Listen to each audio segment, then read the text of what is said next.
ನಮಸ್ಕಾರ ಸಿಟಿವಿ ನ್ಯೂಸ್ಗೆ ಸ್ವಾಗತ. ನಾನು ದೀಪಿಕಾ ಮಂಜುನಾಥ್. ಮೊದಲಿಗೆ ಮುಖ್ಯಾಂಶಗಳು.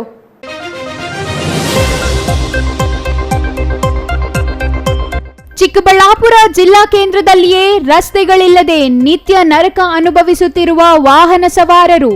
ರಾಷ್ಟ್ರೀಯ ಹೆದ್ದಾರಿಯ ಸೇವಾ ರಸ್ತೆಯೇ ಗುಂಡಿಮಯ. ಜೀವ ಕೈಯಲ್ಲಿ ಹಿಡಿದು ಸಂಚರಿಸಬೇಕಾದ ದುಸ್ಥಿತಿ. 3 ದಿನದ ಹಸುಗೂಸು ಅಪಹರಿಸಿದ ಮಹಿಳೆ. ತಮಿಳುನಾಡಿನ ವೇಲೂರಿನ ಸಾರ್ವಜನಿಕ ಆಸ್ಪತ್ರೆಯಿಂದ ಮಗು ಕಳುವು. ಚಿಕ್ಕಬಳ್ಳಾಪುರದಲ್ಲಿ ತಲೆಮರೆಸಿಕೊಂಡಿದ್ದ ಮಹಿಳೆ ಬಂಧನ, ಮಗು ವಶ. ನಿರಾಶ್ರಿತರಿಗೆ ಆಸರೆಯಾದ ಜುಬಿಲಿಯಂಟ್ ಕಾರ್ಖಾನೆ. ನಂಜನಗೂಡಿನ ತಗ್ಗು ಪ್ರದೇಶಗಳ ಜನರ ತೆರವು ಮಾಡಿ ಗಂಡಿ ಕೇಂದ್ರ ಆರಂಭಿಸಿದ ಕಾರ್ಖಾನೆ. ನಿರಾಶ್ರಿತರಿಗೆ ದಿನನಿತ್ಯ ಬಳಸುವ ಸಾಮಗ್ರಿಗಳ ನೆರವು. ಕಾಂಗ್ರೆಸ್ ಸರ್ಕಾರದ ಭ್ರಷ್ಟಾಚಾರ ಜನರಿಗೆ ತಿಳಿಸಲು ಮೈಸೂರು ಚಲೋ. ಬೆಂಗಳೂರಿನಿಂದ ಮೈಸೂರಿಗೆ ನಡೆಯಲಿರೋ ಪಾದಯಾತ್ರೆಗೆ ಬೆಂಬಲ ನೀಡಲು ಮಾಜಿ ಶಾಸಕ ಪಿ ರಾಜೀವ್ ಮನವಿ. ತುರುವೇಕೆರೆಯಲ್ಲಿ ಪೂರ್ವಭಾವಿ ಸಭೆ. ವಾರ್ತೆಗಳ ವಿವರ. ಆ ರಸ್ತೆ ಪ್ರತಿನಿತ್ಯ ಜಿಲ್ಲಾ ದಂಡಾಧಿಕಾರಿಯೂ ಆಗಿರುವ ಜಿಲ್ಲಾಧಿಕಾರಿಗಳು ಸಂಚರಿಸೋ ರಸ್ತೆ. ಅಷ್ಟೇ ಅಲ್ಲ, ಜಿಲ್ಲಾ ರಕ್ಷಣಾಧಿಕಾರಿ ಇದ್ದಾರಲ್ಲ, ಅದೇ ಜಿಲ್ಲಾ ಪೊಲೀಸ್ ವರಿಷ್ಠಾಧಿಕಾರಿಗಳು, ಅವರು ಇದೇ ರಸ್ತೆಯಲ್ಲಿಯೇ ಪ್ರತಿನಿತ್ಯ ಸಂಚರಿಸುತ್ತಾರೆ. ಯಾಕೆಂದರೆ ಇವರಿಬ್ಬರ ಕಚೇರಿಗಳಿಗೆ ಚಿಕ್ಕಬಳ್ಳಾಪುರ ನಗರದಿಂದ ಹೋಗಬೇಕಾದರೆ ಇದೇ ಮಾರ್ಗದಲ್ಲಿ ಹೋಗಬೇಕು. ಆದರೆ ತೀವ್ರ ಹದಗೆಟ್ಟಿರುವ ಕಾರಣ ಆ ರಸ್ತೆಯಲ್ಲಿ ಸಂಚರಿಸೋದೇ ದುಸ್ತರವಾಗಿದ್ದು, ಕಳೆದ ಹಲವು ತಿಂಗಳಿನಿಂದ ಆ ರಸ್ತೆಯ ದುಸ್ಥಿತಿಯತ್ತ ಯಾವೊಬ್ಬರೂ ಗಮನ ಹರಿಸಿಲ್ಲ.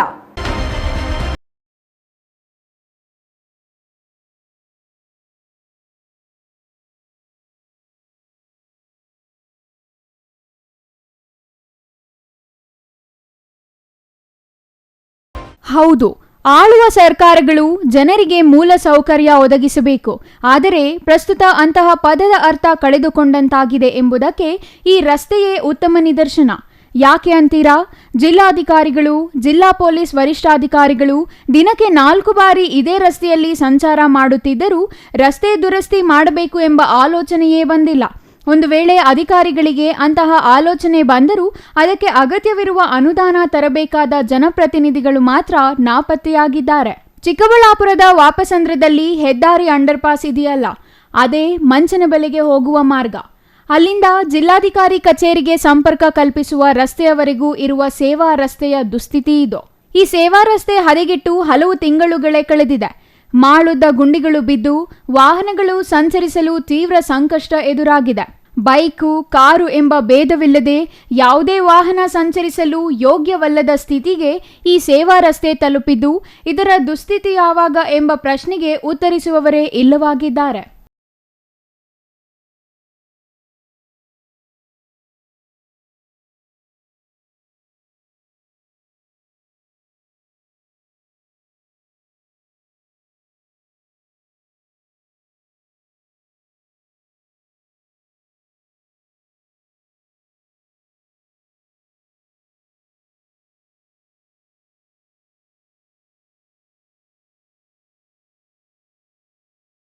ಯಾವಾಗ ಎಂಬ ಪ್ರಶ್ನೆಗೆ ಉತ್ತರಿಸುವವರೇ ಇಲ್ಲವಾಗಿದ್ದಾರೆ. ಈ ಸೇವಾ ರಸ್ತೆ ಯಾರಿಗೆ ಸೇರಿದೆ ಎಂಬ ಬಗ್ಗೆಯೇ ಸ್ಪಷ್ಟತೆ ಇಲ್ಲದಿರೋದು ಮತ್ತೊಂದು ಸಮಸ್ಯೆಯಾಗಿದೆ. ಇದು ರಾಷ್ಟ್ರೀಯ ಹೆದ್ದಾರಿ 44ರ ಸೇವಾ ರಸ್ತೆ ಆಗಿರೋದರಿಂದ ಈ ಸೇವಾ ರಸ್ತೆಯನ್ನು ರಾಷ್ಟ್ರೀಯ ಹೆದ್ದಾರಿ ಪ್ರಾಧಿಕಾರದವರೇ ದುರಸ್ತಿ ಮಾಡಬೇಕು ಎಂದು ರಾಜ್ಯ ಅಧಿಕಾರಿಗಳು ಮೌನಕ್ಕೆ ಶರಣಾಗಿದ್ದರೆ, ಈ ಸೇವಾ ರಸ್ತೆಗೂ ತಮಗೂ ಸಂಬಂಧವೇ ಇಲ್ಲ ಎನ್ನುವಂತೆ ರಾಷ್ಟ್ರೀಯ ಹೆದ್ದಾರಿ ಪ್ರಾಧಿಕಾರ ಜಾರಿಕೊಂಡಿದೆ. ಇದರಿಂದಾಗಿ ಈ ರಸ್ತೆಯಲ್ಲಿ ಸಂಚರಿಸುವ ಪ್ರಯಾಣಿಕರು ನರಕ ನೋಡುವಂತಾಗಿದೆ. ಇಲ್ಲಿನ ಸಮಸ್ಯೆ ಏನಾಗ್ತದೆ ಅಂದರೆ ಹೈವೇ ಸಮಸ್ಯೆ. ಹೈವೇ ಅಥಾರಿಟಿ ಅವ್ರನ್ನ ಅವ್ರು ಕೇಳಿದ್ರೆ KN ಅವ್ರನ್ನ ಕೇಳಿದ್ರೆ ಅವ್ರು ನಮ್ಮ ಸಂಬಂಧಪಟ್ಟಿಲ್ಲ, ಸರ್ವಿಸ್ ರೋಡ್ ಅಂತ ಅವ್ರಂತಾರೆ. ಇದು ನೋಡಿದ್ರೆ ಇಷ್ಟು ಹದಗೆಟ್ಟಿದೆ, ರೋಡ್ ಸಮಸ್ಯೆ ಆಗಿದೆ. ಸುಮಾರು ದಿನಕ್ಕೆ ಒಂದು 2-3 ಗಾಡಿ ಆಕ್ಸಿಡೆಂಟ್ ಆಗ್ತವೆ, ಕೈ ಕಾಲು ಮುರ್ಕೊಂಡವ್ರು ಬೈಕ್ಗಳಲ್ಲಿ, ಸ್ಕೂಲ್ ಮಕ್ಕಳಿಗೂ ತೊಂದರೆ ಆಗ್ತಾ ಇದ್ದಾವೆ. ಪ್ಲಸ್ ನೋಡಿ, ಅಲ್ಲೊಂದು ವೆಹಿಕಲ್ ನಿಂತಿದೆ, ಬೆಳಗಿನ ಜಾವ 7 ಗಂಟೆಯಲ್ಲಿ ಬಿದ್ದಿರೋದು ಗಾಡಿ. ನಮ್ಮ ಚಿಕ್ಕಬಳ್ಳಾಪುರ ಸಂಬಂಧಿರಪಟ್ಟ ಗಾಡಿನ ವೆಹಿಕಲ್ ಅದು. ರೋಡಿಂದ ಸರ್ವಿಸ್ ರೋಡ್ ಇಳಿಸೋಕೆ ಹೋಗುವಾಗ ಗಾಡಿ ಆಕ್ಸಿಡೆಂಟ್ ಆಗಿದೆ. ಗಾಡಿ ಆಕ್ಸಿಡೆಂಟ್ ಆಗಿದೆ. ಸಮಸ್ಯೆ ನಾವು ಯಾರನ್ನ ಬಗೆಹರಿಸ್ಬೇಕು ಅಂತ ನಾವು ದೊಡ್ಡವ್ರ ವ್ಯಕ್ತಿಯವ್ರಿಗೂ ನಾವು ಹೋಗಿದ್ರಿ ಆಲ್ರೆಡಿ. ಅದನ್ನ ಸಮಸ್ಯೆ ಬಗೆಹರಿದಿಲ್ಲ. ಡೈಲಿ ಏನಿಲ್ಲ ಅಂದ್ರೆ ಒಂದು 2-3 ಘಟನೆಗಳು ನಡೀತಾನೆ ಇದ್ದಾವೆ. ಅದಕ್ಕಾಗಿ ಇದು ಸಂಬಂಧಪಟ್ಟ ಅಧಿಕಾರಿಗಳು ಯಾರಿದ್ದಾರೋ ಇನ್ನು ಕೈ ಎತ್ಕೊಂಡು ದಯವಿಟ್ಟು ಎಲ್ಲ ಸಾರ್ವಜನಿಕರಿಗೆ ಒಳ್ಳೇದು ಮಾಡಬೇಕು ಅಂತ ನಮ್ಮ ಉದ್ದೇಶ ಇಟ್ಕೊಂಡು ನಮ್ಮ ಸ್ವಂತ ಖರ್ಚಿಂದ ಮೊನ್ನೆ 3 ಲೋಡ್ ಮಣ್ಣು ತಂದು ಹಾಕ್ಸೀನಿ. ಆದರೂ ಅದನ್ನ ಯಾರು ರೋಡ್ ಕೆಲದವ್ರು ತಲೆ ಕೆಲ್ಕೊಂಡು ನಾನೇ ಸ್ವಂತ ಮಣ್ಣು ತಂದು ಸಾಕಿ JCBಯಲ್ಲಿ ನಾನೇ ಲೆವೆಲ್ ಮಾಡಿಸೀನಿ. ಆದರೂ ಒಂದು 2 ಲೋಡ್ ತರಿಸಿ 3 ಲೋಡ್ ತರಿಸೀನಿ. ಮಂಚನಬೆಲೆ ಕಡೆಯಿಂದ ಮಾತ್ರವಲ್ಲದೆ ಬಾಗೇಪಲ್ಲಿ ಕಡೆಯಿಂದ ನಾನಾ ಕೆಲಸಗಳಿಗಾಗಿ ಜಿಲ್ಲಾಧಿಕಾರಿ ಕಚೇರಿ ಮತ್ತು ಜಿಲ್ಲಾ ಪೊಲೀಸ್ ವರಿಷ್ಠಾಧಿಕಾರಿ ಕಚೇರಿಗಳಿಗೆ ತೆರಳಲು ಪ್ರತಿನಿತ್ಯ ನೂರಾರು ಮಂದಿ ಬರುತ್ತಿದ್ದು, ಹಾಗೆ ಬರುವವರೆಲ್ಲರೂ ಇದೇ ಮಾರ್ಗದಲ್ಲಿ ಸಂಚರಿಸಬೇಕಾದ ಅನಿವಾರ್ಯತೆ ಇದೆ. ಅದೇ ಕಾರಣಕ್ಕೆ ಈ ಮಾರ್ಗದಲ್ಲಿ ಪ್ರತಿನಿತ್ಯ ಕನಿಷ್ಠ ಒಂದಾದರೂ ಅಪಘಾತ ನಡೆಯುತ್ತಿದ್ದು, ಕೈಕಾಲು ಮುರಿದುಕೊಳ್ಳೋರಿಗೆ ಕೊರತೆಯೇ ಇಲ್ಲ ಎಂಬಂತಾಗಿದೆ. ರಸ್ತೆ ದುರಸ್ತಿ ಮಾಡಿಸುವಂತೆ ಈ ಮಾರ್ಗದಲ್ಲಿ ಪ್ರತಿನಿತ್ಯ ಸಂಚರಿಸೋ ವಾಹನ ಸವಾರರು ದಿನಾ ಮೊರೆ ಇಡುತ್ತಿದ್ದರೂ ಇತ್ತ ತಿರುಗಿ ನೋಡುವವರೇ ಇಲ್ಲವಾಗಿದ್ದಾರೆ. ಇದು ಪ್ರತಿನಿತ್ಯ ಹೆಚ್ಚು ಜನನಿಬಿಡ ರಸ್ತೆಯಾಗಿದ್ದು, ಪ್ರತಿನಿತ್ಯ ಅಪಘಾತಗಳು ನಡೆಯುವ ರಸ್ತೆಯೂ ಆಗಿದೆ. ಸೇವಾ ರಸ್ತೆಯಾಗಿರುವ ಕಾರಣ ಜನರು ಈ ಮಾರ್ಗದಲ್ಲಿ ಸಂಚರಿಸೋದಕ್ಕೆ ಹೆದರುವ ಪರಿಸ್ಥಿತಿ ನಿರ್ಮಾಣವಾಗಿದೆ. ಹಾಗಾಗಿ ಈ ರಸ್ತೆಯನ್ನು ಕೂಡಲೇ ಹೆದ್ದಾರಿ ಪ್ರಾಧಿಕಾರದವರಾಗಲಿ ಇಲ್ಲವೇ ಲೋಕೋಪಯೋಗಿ ಇಲಾಖೆಯವರಾಗಲಿ ದುರಸ್ತಿ ಮಾಡುವ ಮೂಲಕ ವಾಹನ ಸವಾರರಿಗೆ ಅನುವು ಮಾಡಿಕೊಡಬೇಕೆಂದು ಸಾರ್ವಜನಿಕರು ಮೊರೆ ಇಟ್ಟಿದ್ದಾರೆ. ಆದರೆ ಸಾರ್ವಜನಿಕರ ಮೊರೆಗೆ ಸ್ಪಂದಿಸುವವರೇ ಇಲ್ಲವಾಗಿದ್ದಾರೆ.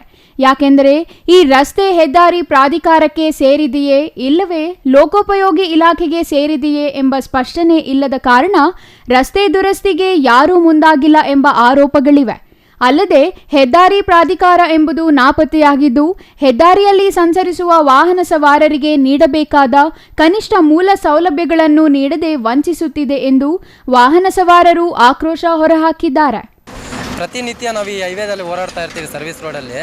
ಪ್ರತಿನಿತ್ಯ ಈಗ ಶಿಡ್ಲಘಟ್ಟ ಕಡೆ ಹೋಗ್ಬೇಕಾದ್ರೆ ಒಂದು ರೋಡ್ ಇಲ್ಲ, ಇದೇ ಸರ್ವಿಸ್ ರೋಡಲ್ಲೇ ಬರಬೇಕು ಪ್ರತಿ ಗಾಡಿ ಸರ್ವಿಸ್ ರೋಡಿಂದ ಬರೋದ ಕಾರಣದಿಂದ ಏನೇ ಒಂಥರ ಗಾಡಿ ಹೋಗೋಕ್ಕೆ ಅನುಕೂಲ ಇಲ್ಲ. ಹಳ್ಳ ದಿನ್ನೆ ಮಳೆ ಬಂದಿದೆ ಅಂದರೆ ತುಂಬ ಕೊಚ್ಚೆ ಆಗಿಬಿಡುತ್ತೆ, ತುಂಬ ಅಧ್ವಾನ ಆಗಿರುತ್ತೆ. ಒಂದು ಕಾರ್ ಹೋಗೋಕ್ಕಾಗಲ್ಲ, ಒಂದು ಬೈಕ್ ಹೋಗೋಕ್ಕಾಗೋದಿಲ್ಲ. ನಮ್ಮ DC ಸಾಹೇಬ್ರು ಹೋಗ್ಬೇಕಾದ್ರೆ ಇದೇ ರೋಡಲ್ಲೇ ಹೋಗಬೇಕು, ನಮ್ಮ SP ಸಾಹೇಬ್ರು ಹೋಗ್ಬೇಕಾದ್ರೆ ಇದೇ ರೋಡಲ್ಲೇ ಹೋಗ್ಬೇಕು ಆಫೀಸ್ಗೆ. ಅವ್ರು ಹೋಗ್ಬೇಕಾದ್ರೂ ಅದು ಯಾವ ಥರ ಹೋಗ್ತಾರೆ ಅಂತ ನಮಗೂ ಅರ್ಥ ಆಗ್ತಾ ಇಲ್ಲ. ನಮಗೆ ತುಂಬ ಈ ಸಮಸ್ಯೆ ಆಗಿರೋದ್ರಿಂದ ಬೆಳಗ್ಗೆ ಒಂದು ಕ್ಯಾಂಟ್ರ್ ಅನಾಹುತ ಆಗಿದೆ, ಪ್ರತಿನಿತ್ಯ ಒಂದು ಬೈಕ್ ಆದರೂ ಅನಾಹುತ ಆಗೇ ಆಗುತ್ತೆ. ನಮ್ಮ MLA ಸಾಹೇಬರು ಸ್ವಲ್ಪ ಗಮನ ತಗೊಂಡು ನಮಗೆ ಈ ಸರ್ವಿಸ್ ರೋಡ್ ಏನಿದೆಯೋ ಅದು ಸ್ವಲ್ಪ ವ್ಯವಸ್ಥೆ ಮಾಡಿಕೊಡ್ಬೇಕು. ಮತ್ತು ನಮ್ಮ ನ್ಯಾಷನಲ್ ಹೈವೇ ಅಥಾರಿಟಿ ಏನು ಮಾಡ್ತಾ ಇದೆ ಅಂತ ನಮಗೆ ಗೊತ್ತಿಲ್ಲ. ನಿದ್ದೆ ಮಾಡ್ತಾ ಇದೆಯಾ, ಅವ್ರು ಕೆಲಸ ಮಾಡ್ತಾ ಇದ್ದಾರೆ ಅಂತ ಅರ್ಥ ಆಗ್ತಾ ಇಲ್ಲ. ಪ್ರತಿನಿತ್ಯ ಟೋಲಲ್ಲಿ ಲಕ್ಷಾಂತರ ರೂಪಾಯಿ ವಸೂಲಿ ಮಾಡ್ತಾರೆ. ನಮಗೆ ಒಂದು ರೋಡ್ ಸಮಸ್ಯೆ ಬಗೆಹರಿಸ್ತಾ ಇಲ್ಲ. ನಮ್ಮ ಹೈವೇದಲ್ಲಿ ನಾವು ಹೋಗ್ಬೇಕಾದ್ರೆ ಬೈಕ್ ಹೋಗ್ಬೇಕಾದ್ರೆ ತುಂಬ ಅವ್ಯವಸ್ಥೆಯಿಂದ ಬರ್ತಾ ಇದ್ದೀವಿ. ನಮಗೊಂದು ಬೈಕ್ ಒಂದು ರೋಡ್ ಇಲ್ಲ, ಒಂದು ಗಾಡಿ ಒಂದು ಸ್ಲೋಗ ಹೋಗ್ಬೇಕಂದ್ರೆ ಅದಕ್ಕೊಂದು ರೋಡ್ ಇಲ್ಲ, ಒಂದು ಕ್ಯಾಂಟ್ರ್ ಹೋಗ್ಬೇಕಂದ್ರೆ ರೋಡ್ ಇಲ್ಲ. ತುಂಬ ಅನಾಹುತದಿಂದ ನಾವು ಪ್ರತಿನಿತ್ಯ ಸಾಗಾಣಿಕೆ ಮಾಡೋದಾಗಿದೆ. ನಾವು ಸಂಚಾರ ಮಾಡೋಕ್ಕೆ ನಾವು ಪ್ರಾಣ ಭೀತಿಯಿಂದ ನಾವು ಸಂಚಾರ ಮಾಡಬೇಕಾಗ್ತಾ ಇದೆ. ಈ ಹೈವೇದಲ್ಲಿ ಯಾವುದೇ ಒಂದು ಹೈವೇನೂ ಇಷ್ಟು ತೊಂದರೆ ಆಗಿ ಹೋಗ್ತಾ ಇಲ್ಲ. ನಮ್ಮ ಹೈವೇ ಪ್ರತಿನಿತ್ಯ ಒಂದು ಆಕ್ಸಿಡೆಂಟ್ ಆಗ್ತಾನೇ ಇದೆ. ನಮ್ಮ ನ್ಯಾಷನಲ್ ಹೈವೇ ಅಥಾರಿಟಿ ಏನು ಮಾಡ್ತಾ ಇದೆ ಅಂತ ನಮ್ಗೆ ಅರ್ಥ ಆಗ್ತಾ ಇಲ್ಲ. ಪ್ರತಿನಿತ್ಯ ಇಷ್ಟು ಅಂತ ನಾವು ಕೇಳೋಣ, ಏನು ಕೇಳಿದ್ರು ಯಾವ ಅಧಿಕಾರಿಗಳೂ ಗಮನ ತಗೊಳ್ತಾ ಇಲ್ಲ. ಹೆದ್ದಾರಿಯನ್ನೇ ಸಮರ್ಪಕ ನಿರ್ವಹಣೆ ಮಾಡುವಲ್ಲಿ ವಿಫಲವಾಗಿರುವ ಹೆದ್ದಾರಿ ಪ್ರಾಧಿಕಾರ ಸೇವಾ ರಸ್ತೆಯ ಬಗ್ಗೆ ಗಮನ ಹರಿಸುವುದು ಅನುಮಾನವಾಗಿದ್ದು, ಜನಪ್ರತಿನಿಧಿಗಳು ಕೂಡಲೇ ಇತ್ತ ಗಮನ ಹರಿಸಿ ಸಂಬಂಧಿಸಿದ ಇಲಾಖೆ ಅಧಿಕಾರಿಗಳನ್ನು ಎಚ್ಚರಿಸುವ ಮೂಲಕ ಕೂಡಲೇ ಸೇವಾ ರಸ್ತೆ ದುರಸ್ತಿ ಮಾಡಿಸಬೇಕೆಂದು ಕೋರಿದ್ದಾರೆ. ಆದರೆ ಸಾರ್ವಜನಿಕರ ಮನವಿಗೆ ಜನಪ್ರತಿನಿಧಿಗಳು ಮತ್ತು ಅಧಿಕಾರಿಗಳು ಸ್ಪಂದಿಸಲಿದ್ದಾರಾ ಗೊತ್ತಿಲ್ಲ.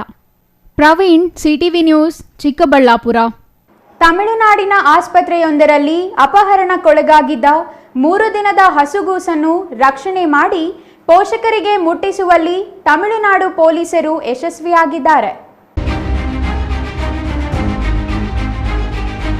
ತಮಿಳುನಾಡಿನ ಆಸ್ಪತ್ರೆಯೊಂದರಲ್ಲಿ ಅಪಹರಣಕ್ಕೊಳಗಾಗಿದ್ದ 3 ದಿನದ ಹಸುಗೂಸನ್ನು ರಕ್ಷಣೆ ಮಾಡಿ ಪೋಷಕರಿಗೆ ಮುಟ್ಟಿಸುವಲ್ಲಿ ತಮಿಳುನಾಡು ಪೊಲೀಸರು ಯಶಸ್ವಿಯಾಗಿದ್ದಾರೆ. ಮಕ್ಕಳಾಗಲಿಲ್ಲ ಎಂಬ ಕಾರಣಕ್ಕೆ ತಮಿಳುನಾಡು ಮೂಲದ ಅಮ್ಮು ಎಂಬ ಮಹಿಳೆಯೊಬ್ಬರು ತಮಿಳುನಾಡಿನ ವೇಲೂರು ಸಾರ್ವಜನಿಕ ಆಸ್ಪತ್ರೆಯಲ್ಲಿ ಹೆರಿಗೆಯಾಗಿದ್ದ ಮಹಿಳೆಯೊಬ್ಬರ ಮಗುವನ್ನು ಕದ್ದು ಚಿಕ್ಕಬಳ್ಳಾಪುರದ ಸಂಬಂಧಿಕರ ಮನೆಯಲ್ಲಿ ತಲೆಮರೆಸಿಕೊಂಡಿದ್ದರು. ಆಸ್ಪತ್ರೆಯಲ್ಲಿ ಮಗುವನ್ನು ಕದಿಯುವ ವೇಳೆ ಸಿಸಿ ಕ್ಯಾಮೆರಾ ವಿಡಿಯೋ ಮತ್ತು ಮೊಬೈಲ್ ಸಂಖ್ಯೆ ಟ್ರೇಸ್ ಮಾಡಿದ ತಮಿಳುನಾಡು ಪೊಲೀಸರು ಹಿಂಬಾಲಿಸಿ ಬಂದು ಮಗುವನ್ನು ವಶಕ್ಕೆ ಪಡೆಯುವ ಜೊತೆಗೆ ಮಗುವನ್ನು ಅಪಹರಿಸಿದ್ದ ಆರೋಪಿ ಅಮ್ಮು ಎಂಬುವವರನ್ನು ಬಂಧಿಸಿದ್ದಾರೆ. 3 ದಿನಗಳ ಮಗುವನ್ನು ಅಪಹರಿಸಲಾಗಿದ್ದು, ಚಿಕ್ಕಬಳ್ಳಾಪುರ ನಗರದ ಸಿಎಂಸಿ ಬಡಾವಣೆಯಲ್ಲಿದ್ದ ಅವರ ಸಂಬಂಧಿಕರ ಮನೆಯಲ್ಲಿಟ್ಟುಕೊಂಡು ಆರೈಕೆ ಮಾಡುತ್ತಿದ್ದರು. ಮೊಬೈಲ್ ಸಂಖ್ಯೆ ಟ್ರೇಸ್ ಮಾಡಿದ ಪೊಲೀಸರು ಚಿಕ್ಕಬಳ್ಳಾಪುರಕ್ಕೆ ಬಂದು ಮಗುವನ್ನು ವಶಕ್ಕೆ ಪಡೆದಿದ್ದು, ಮಗುವಿನ ಆರೋಗ್ಯ ಪರೀಕ್ಷೆಗಾಗಿ ಚಿಕ್ಕಬಳ್ಳಾಪುರದ ತಾಯಿ ಮಕ್ಕಳ ಆಸ್ಪತ್ರೆಗೆ ಸೇರಿಸಿದ್ದಾರೆ. ಚಿಕ್ಕಬಳ್ಳಾಪುರ ನಗರದ ತಾಯಿ ಮಕ್ಕಳ ಆಸ್ಪತ್ರೆಯಲ್ಲಿ ಮಗುವಿಗೆ ಜಾಂಡೀಸ್ ಇರುವುದು ಪತ್ತೆಯಾಗಿದ್ದು, ಆಸ್ಪತ್ರೆಯಲ್ಲಿ ಮಗುವಿಗೆ ಚಿಕಿತ್ಸೆ ನೀಡಲಾಗುತ್ತಿದೆ. ಹುಟ್ಟಿದ ಮಗುವನ್ನೇ ಅಪಹರಣ ಮಾಡಿದ್ದ ತಮಿಳುನಾಡು ಮೂಲದ ಮಹಿಳೆಯನ್ನು ಪೊಲೀಸರು ವಶಕ್ಕೆ ಪಡೆದಿದ್ದು, ಆಕೆ ಬರಲು ಸಹಕರಿಸಿದ ಕಾರು ಚಾಲಕನನ್ನು ಬಂಧಿಸಲಾಗಿದೆ. ಚಿಕ್ಕಬಳ್ಳಾಪುರ ಆಸ್ಪತ್ರೆಯಲ್ಲಿ ಚಿಕಿತ್ಸೆ ಪಡೆಯುತ್ತಿರುವ ಮಗುವನ್ನು ಶೀಘ್ರದಲ್ಲಿಯೇ ಪೋಷಕರಿಗೆ ಹಸ್ತಾಂತರಿಸಲಾಗುವುದು ಎಂದು ತಮಿಳುನಾಡು ಪೊಲೀಸರು ತಿಳಿಸಿದ್ದಾರೆ. ಸುಮಾರು ಇವತ್ತು ಬೆಳಗ್ಗೆ 9:30 ಟೈಮಲ್ಲಿ ನಮ್ಮಲ್ಲಿ ಬಂತು. ವೆಲ್ಲೂರು ಪೊಲೀಸರು ಕರ್ಕೊಂಡ್ಬಂದಿದ್ದಾರೆ, ವೆಲ್ಲೂರು ಪೊಲೀಸ್ ಡಿಪಾರ್ಟ್ಮೆಂಟಿಂದ ಕರ್ಕೊಂಡ್ಬಂದಿದ್ದಾರೆ. ಅಲ್ಲಿ ಡೆಲಿವರಿ ಆಗಿರೋಂಥ ಮಗು ಅವ್ರು ಹೇಳೋ ಪ್ರಕಾರ 28ನೇ ತಾರೀಕು ಡೆಲಿವರಿ ಆಗಿದೆ. ಅಲ್ಲಿಂದ 29ನೇ ತಾರೀಕು ನಮ್ಮಲ್ಲ ಚಿಕ್ಕಬಳ್ಳಾಪುರ CMC ಲೇಔಟಲ್ಲಿ ಮಗುನ ಕರ್ಕೊಂಡ್ಬಂದಿದ್ದಾರೆ. ಅವರು ರೆಸ್ಕ್ಯೂ ಮಾಡ್ಕೊಂಡು ಇವತ್ತು ಅಂದರೆ 1ನೇ ತಾರೀಕು ಮಗುನ ಇಲ್ಲಿ ಕರ್ಕೊಂಡ್ಬಂದಿದ್ದಾರೆ, ಅಂದರೆ ಬೇಬಿ ಕಂಡೀಷನ್ ಯಾವ ಥರ ಇದೆ ಅಂತ ನೋಡಲಿಕ್ಕೆ. ಸೊ ಬೇಬಿ ಅರೌಂಡ್ 9:30 ಬಂದಿದೆ. ನಾವು ಆಲ್ರೆಡಿ ನಮ್ಮ ಪೊಲೀಸ್ ಡಿಪಾರ್ಟ್ಮೆಂಟ್ಗೆ ಇಂಟಿಮೇಷನ್ ಕಳಿಸಿದ್ದೀರಿ. ಅದಾದಮೇಲೆ ಬೇಬಿ ಕಂಡೀಷನ್ ಸದ್ಯಕ್ಕೆ ಚೆನ್ನಾಗಿದೆ, ಅಂದರೆ ಹಾರ್ಟ್ ರೇಟ್ ನಾರ್ಮಲ್ ಇದೆ, ಉಸಿರಾಟ ಎಲ್ಲ ನಾರ್ಮಲ್ ಇದೆ. ಮಗುಗೆ ಸ್ವಲ್ಪ ಜಾಂಡೀಸ್ ಇದ್ದಂಗಿದೆ. ಸೊ ರಕ್ತ ಪರೀಕ್ಷೆಗೂ ಕಳಿಸ್ಕೊಟ್ಟಿದ್ದು ನಮ್ಮ ಕಡೆಯಿಂದ. ರಕ್ತ ಪರೀಕ್ಷೆ ರಿಪೋರ್ಟ್ಸ್ ನೋಡಿಕೊಂಡು ಮಗು ಎಲ್ಲಾನು ಸ್ಟೇಬಲ್ ಇತ್ತಂದರೆ ನಾವು ಮಗುನ ಪೊಲೀಸವ್ರಿಗೆ ಕೊಡ್ತೀವಿ. Praveen, CTV news, Chikkaballapur. ಕಪಿಲಾ ನದಿಯ ಪ್ರವಾಹದ ನೀರಿಗೆ ನಂಜನಗೂಡು ಪಟ್ಟಣದ ತಗ್ಗು ಪ್ರದೇಶದ ಜನರು ತತ್ತರಿಸುವ ಸ್ಥಿತಿ ನಿರ್ಮಾಣವಾಗಿದೆ. ನಂಜುಂಡೇಶ್ವರನ ದೇವಾಲಯದ ಹಿಂಬದಿಯಲ್ಲಿರುವ ಒಕ್ಕಲಗೇರಿ, ತೋಪಿನ ಬೀದಿ ಸೇರಿದಂತೆ ಸಾಕಷ್ಟು ಬಡಾವಣೆಗಳಲ್ಲಿ ವಾಸದ ಮನೆಗಳು ಪ್ರವಾಹದ ನೀರಿಗೆ ಮುಳುಗಡೆಯಾಗಿವೆ. ಕಪಿಲಾ ನದಿಯ ಪ್ರವಾಹದ ನೀರಿಗೆ ನಂಜನಗೂಡು ಪಟ್ಟಣದ ತಗ್ಗು ಪ್ರದೇಶದ ಜನರು ತತ್ತರಿಸುವ ಸ್ಥಿತಿ ನಿರ್ಮಾಣವಾಗಿದೆ. ನಂಜುಂಡೇಶ್ವರನ ದೇವಾಲಯದ ಹಿಂಬದಿಯಲ್ಲಿರುವ ಒಕ್ಕಲಗೇರಿ, ತೋಪಿನ ಬೀದಿ ಸೇರಿದಂತೆ ಸಾಕಷ್ಟು ಬಡಾವಣೆಗಳಲ್ಲಿ ವಾಸದ ಮನೆಗಳು ಪ್ರವಾಹದ ನೀರಿಗೆ ಮುಳುಗಡೆಯಾಗಿವೆ. ಈಗಾಗಲೇ ಜಿಲ್ಲಾಡಳಿತದ ಆದೇಶದ ಮೇರೆಗೆ ನಂಜನಗೂಡು ತಾಲೂಕು ಆಡಳಿತ ಜಾಗೃತರಾಗಿ ಬರೋಬ್ಬರಿ 250 ಕುಟುಂಬಗಳಿಗೆ ಕಾಳಜಿ ಕೇಂದ್ರ ತೆರೆದು 3-4 ದಿನಗಳಿಂದ ಕಾಳಜಿ ಕೇಂದ್ರಗಳಿಗೆ ಬೇಕಾಗಿರುವ ಎಲ್ಲ ಮೂಲ ಸೌಲಭ್ಯ ನೀಡುವ ಜೊತೆಗೆ ಊಟೋಪಚಾರ ನೀಡಿ ಸಂತೈಸುತ್ತಿದ್ದಾರೆ. ನಂಜನಗೂಡಿನ ತಹಸೀಲ್ದಾರ್ ಶಿವಕುಮಾರ್ ಕಾಸನೂರು ಅವರ ಕಾಳಜಿಯ ಮೇರೆಗೆ ಸುಮಾರು 250ಕ್ಕೂ ಹೆಚ್ಚು ಕುಟುಂಬಗಳಿಗೆ ಜುಬಿಲಿಯಂಟ್ ಭಾರತೀಯ ಫೌಂಡೇಶನ್ ಕಾರ್ಖಾನೆ ನಿರಾಶ್ರಿತರಿಗೆ ಅಗತ್ಯವಿರುವ ಹೊದಿಕೆ, ಚಾಪೆ, ಟವಲ್, ಶುದ್ಧ ಕುಡಿಯುವ ನೀರಿನ ಎಲೆಕ್ಟ್ರಿಕಲ್ ಯಂತ್ರಗಳು ಸೇರಿದಂತೆ ಹಲವು ಬಳಕೆಗೆ ಅಗತ್ಯವಿರುವ ಸಾಮಗ್ರಿಗಳ ನೆರವು ನೀಡಿ ಮಾನವೀಯತೆ ಮೆರೆದಿದ್ದಾರೆ. ಈ ವೇಳೆ ಮಾತನಾಡಿದ ತಹಸೀಲ್ದಾರ್ ಶಿವಕುಮಾರ್ ಕಾಸನೂರು, ಪ್ರವಾಹದ ಭಾರೀ ಪ್ರಮಾಣದ ನೀರಿನಿಂದ ತಗ್ಗು ಪ್ರದೇಶದ ನಿವಾಸಿಗಳನ್ನು ಕಾಳಜಿ ಕೇಂದ್ರ ತೆರೆದು ಜವಾಬ್ದಾರಿಯುತವಾಗಿ ಅವರಿಗೆ ಬೇಕಾಗಿರುವ ಎಲ್ಲಾ ಸೌಲಭ್ಯಗಳನ್ನು ನೀಡಲು ತಾಲೂಕು ಆಡಳಿತ ಮುಂದಾಗಿದೆ. ಕಾರ್ಖಾನೆಗಳಿಂದ CSR ಅನುದಾನ ಬಳಕೆ ಮಾಡಿಕೊಂಡು ಅವರ ಸೇವೆಗೆ ಮುಂದಾಗಿದ್ದೇವೆ ಎಂದು ತಿಳಿಸಿದರು. ನಮಸ್ಕಾರ. ನಂಜನಗೂಡು ತಾಲೂಕಲ್ಲಿ ಈಗ ಫ್ಲಡ್ ಎಫೆಕ್ಟೆಡ್ ಕಬಿನಿ ನದಿಯಿಂದ ಫ್ಲಡ್ ಎಫೆಕ್ಟೆಡಿಂದ ಸುಮಾರು 7 ಕಾಳಜಿ ಕೇಂದ್ರ ನಾವು ಈಗ ಓಪನ್ ಮಾಡಿದ್ವಿ. ಸೊ ಅದು ರನ್ನಿಂಗಲ್ಲೇ ಇದೆ. ಆ 7 ಕಾಳಜಿ ಕೇಂದ್ರದಲ್ಲಿ 254 ಜನ ಈಗ ಇರ್ತಾ ಇದ್ದಾರೆ. ಸೊ 7 ಕಾಳಜಿ ಕೇಂದ್ರಗಳು 3 ನಂಜನಗೂಡು ಟೌನಲ್ಲಿ, 2 ನಮ್ಮ ಹುಳ್ಳಳ್ಳಿ ಟೌನಲ್ಲಿ, 1 ಬೊಕ್ಕಳ್ಳಿಯಲ್ಲಿ ಮತ್ತು 1 ಕಟ್ಟಿಗೆಯಲ್ಲಿ. ಸೊ ಅದಕ್ಕೆ ಸಂಬಂಧಪಟ್ಟಂಗೆ ಸರ್ಕಾರ ಮಟ್ಟದ ಏನು ಫಿಕ್ಸ್ ಆಗಿ ಅಥವಾ ಏನು ಸವಲತ್ತು ಮತ್ತು ಅವರಿಗೆ ಏನು ಯಾವ ರೀತಿ ನೋಡ್ಕೋಬೇಕು ಎಲ್ಲ ನೋಡ್ಕೊತಾ ಇದ್ದೀವಿ. ಜೊತೆಗೆ ನಮಗೆ ಈ ಭಾಗದ್ದು ಕೆಲವೊಂದು ಫ್ಯಾಕ್ಟ್ರೀಸ್ ಮೂಲಕ CSR ಮೂಲಕನೂ ರೇಷನ್ ಕಿಟ್ ಆಗಲಿ ಅಥವಾ ಕಾಳಜಿ ಕೇಂದ್ರದಲ್ಲಿ ಬೇಕಾಗಿದ್ದು ಎಲ್ಲ ವ್ಯವಸ್ಥೆ ಮಾಡಿ ಎಕ್ವಿಪ್ಮೆಂಟ್ ಕೊಡ್ತಾ ಇದ್ದಾರೆ. ಇದಕ್ಕೆಲ್ಲ ನಾವು ಧನ್ಯವಾದನ ಅರ್ಪಿಸ್ತಾ ನಾವೆಲ್ಲ ಸಿದ್ಧತೆಯಲ್ಲಿ ಮಾಡ್ತಾ ಇದ್ದೀವಿ. ಸೊ ಇವಾಗ ಪ್ರೆಸೆಂಟಾಗಿ ಏನು ಆ ಥರ ಕ್ರಿಟಿಕಲ್ ಸಿಚುವೇಶನ್ ಇಲ್ಲ.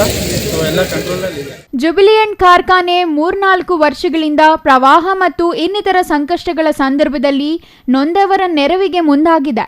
ಇಂದು ಕೂಡ ನಿರಾಶ್ರಿತರಿಗೆ ಬೇಕಾಗಿರುವ ಬಟ್ಟೆ, ಚಾಪೆ, ಶುದ್ಧ ಕುಡಿಯುವ ನೀರಿನ ಎಲೆಕ್ಟ್ರಿಕಲ್ ಮೆಷಿನ್ ಸೇರಿದಂತೆ ಸಾಕಷ್ಟು ವಸ್ತುಗಳನ್ನು ನೀಡಿದೆ. ಇದು ನಮ್ಮ ಕಾರ್ಖಾನೆಯ ಜವಾಬ್ದಾರಿಯೂ ಆಗಿದೆ. ಸಂಕಷ್ಟದ ಜನರಿಗೆ ಆಶ್ರಯ ನೀಡಿ ನೆರವು ನೀಡುವುದೇ ಜುಬಿಲಿಯಂಟ್ ಕಾರ್ಖಾನೆಯ ಆಶಾದಾಯಕ ಕಾರ್ಯವಾಗಿದೆ ಎಂದು ಕಾರ್ಖಾನೆಯ ಹಿರಿಯ ವ್ಯವಸ್ಥಾಪಕ ಸುಬ್ರಹ್ಮಣ್ಯ ತಿಳಿಸಿದರು.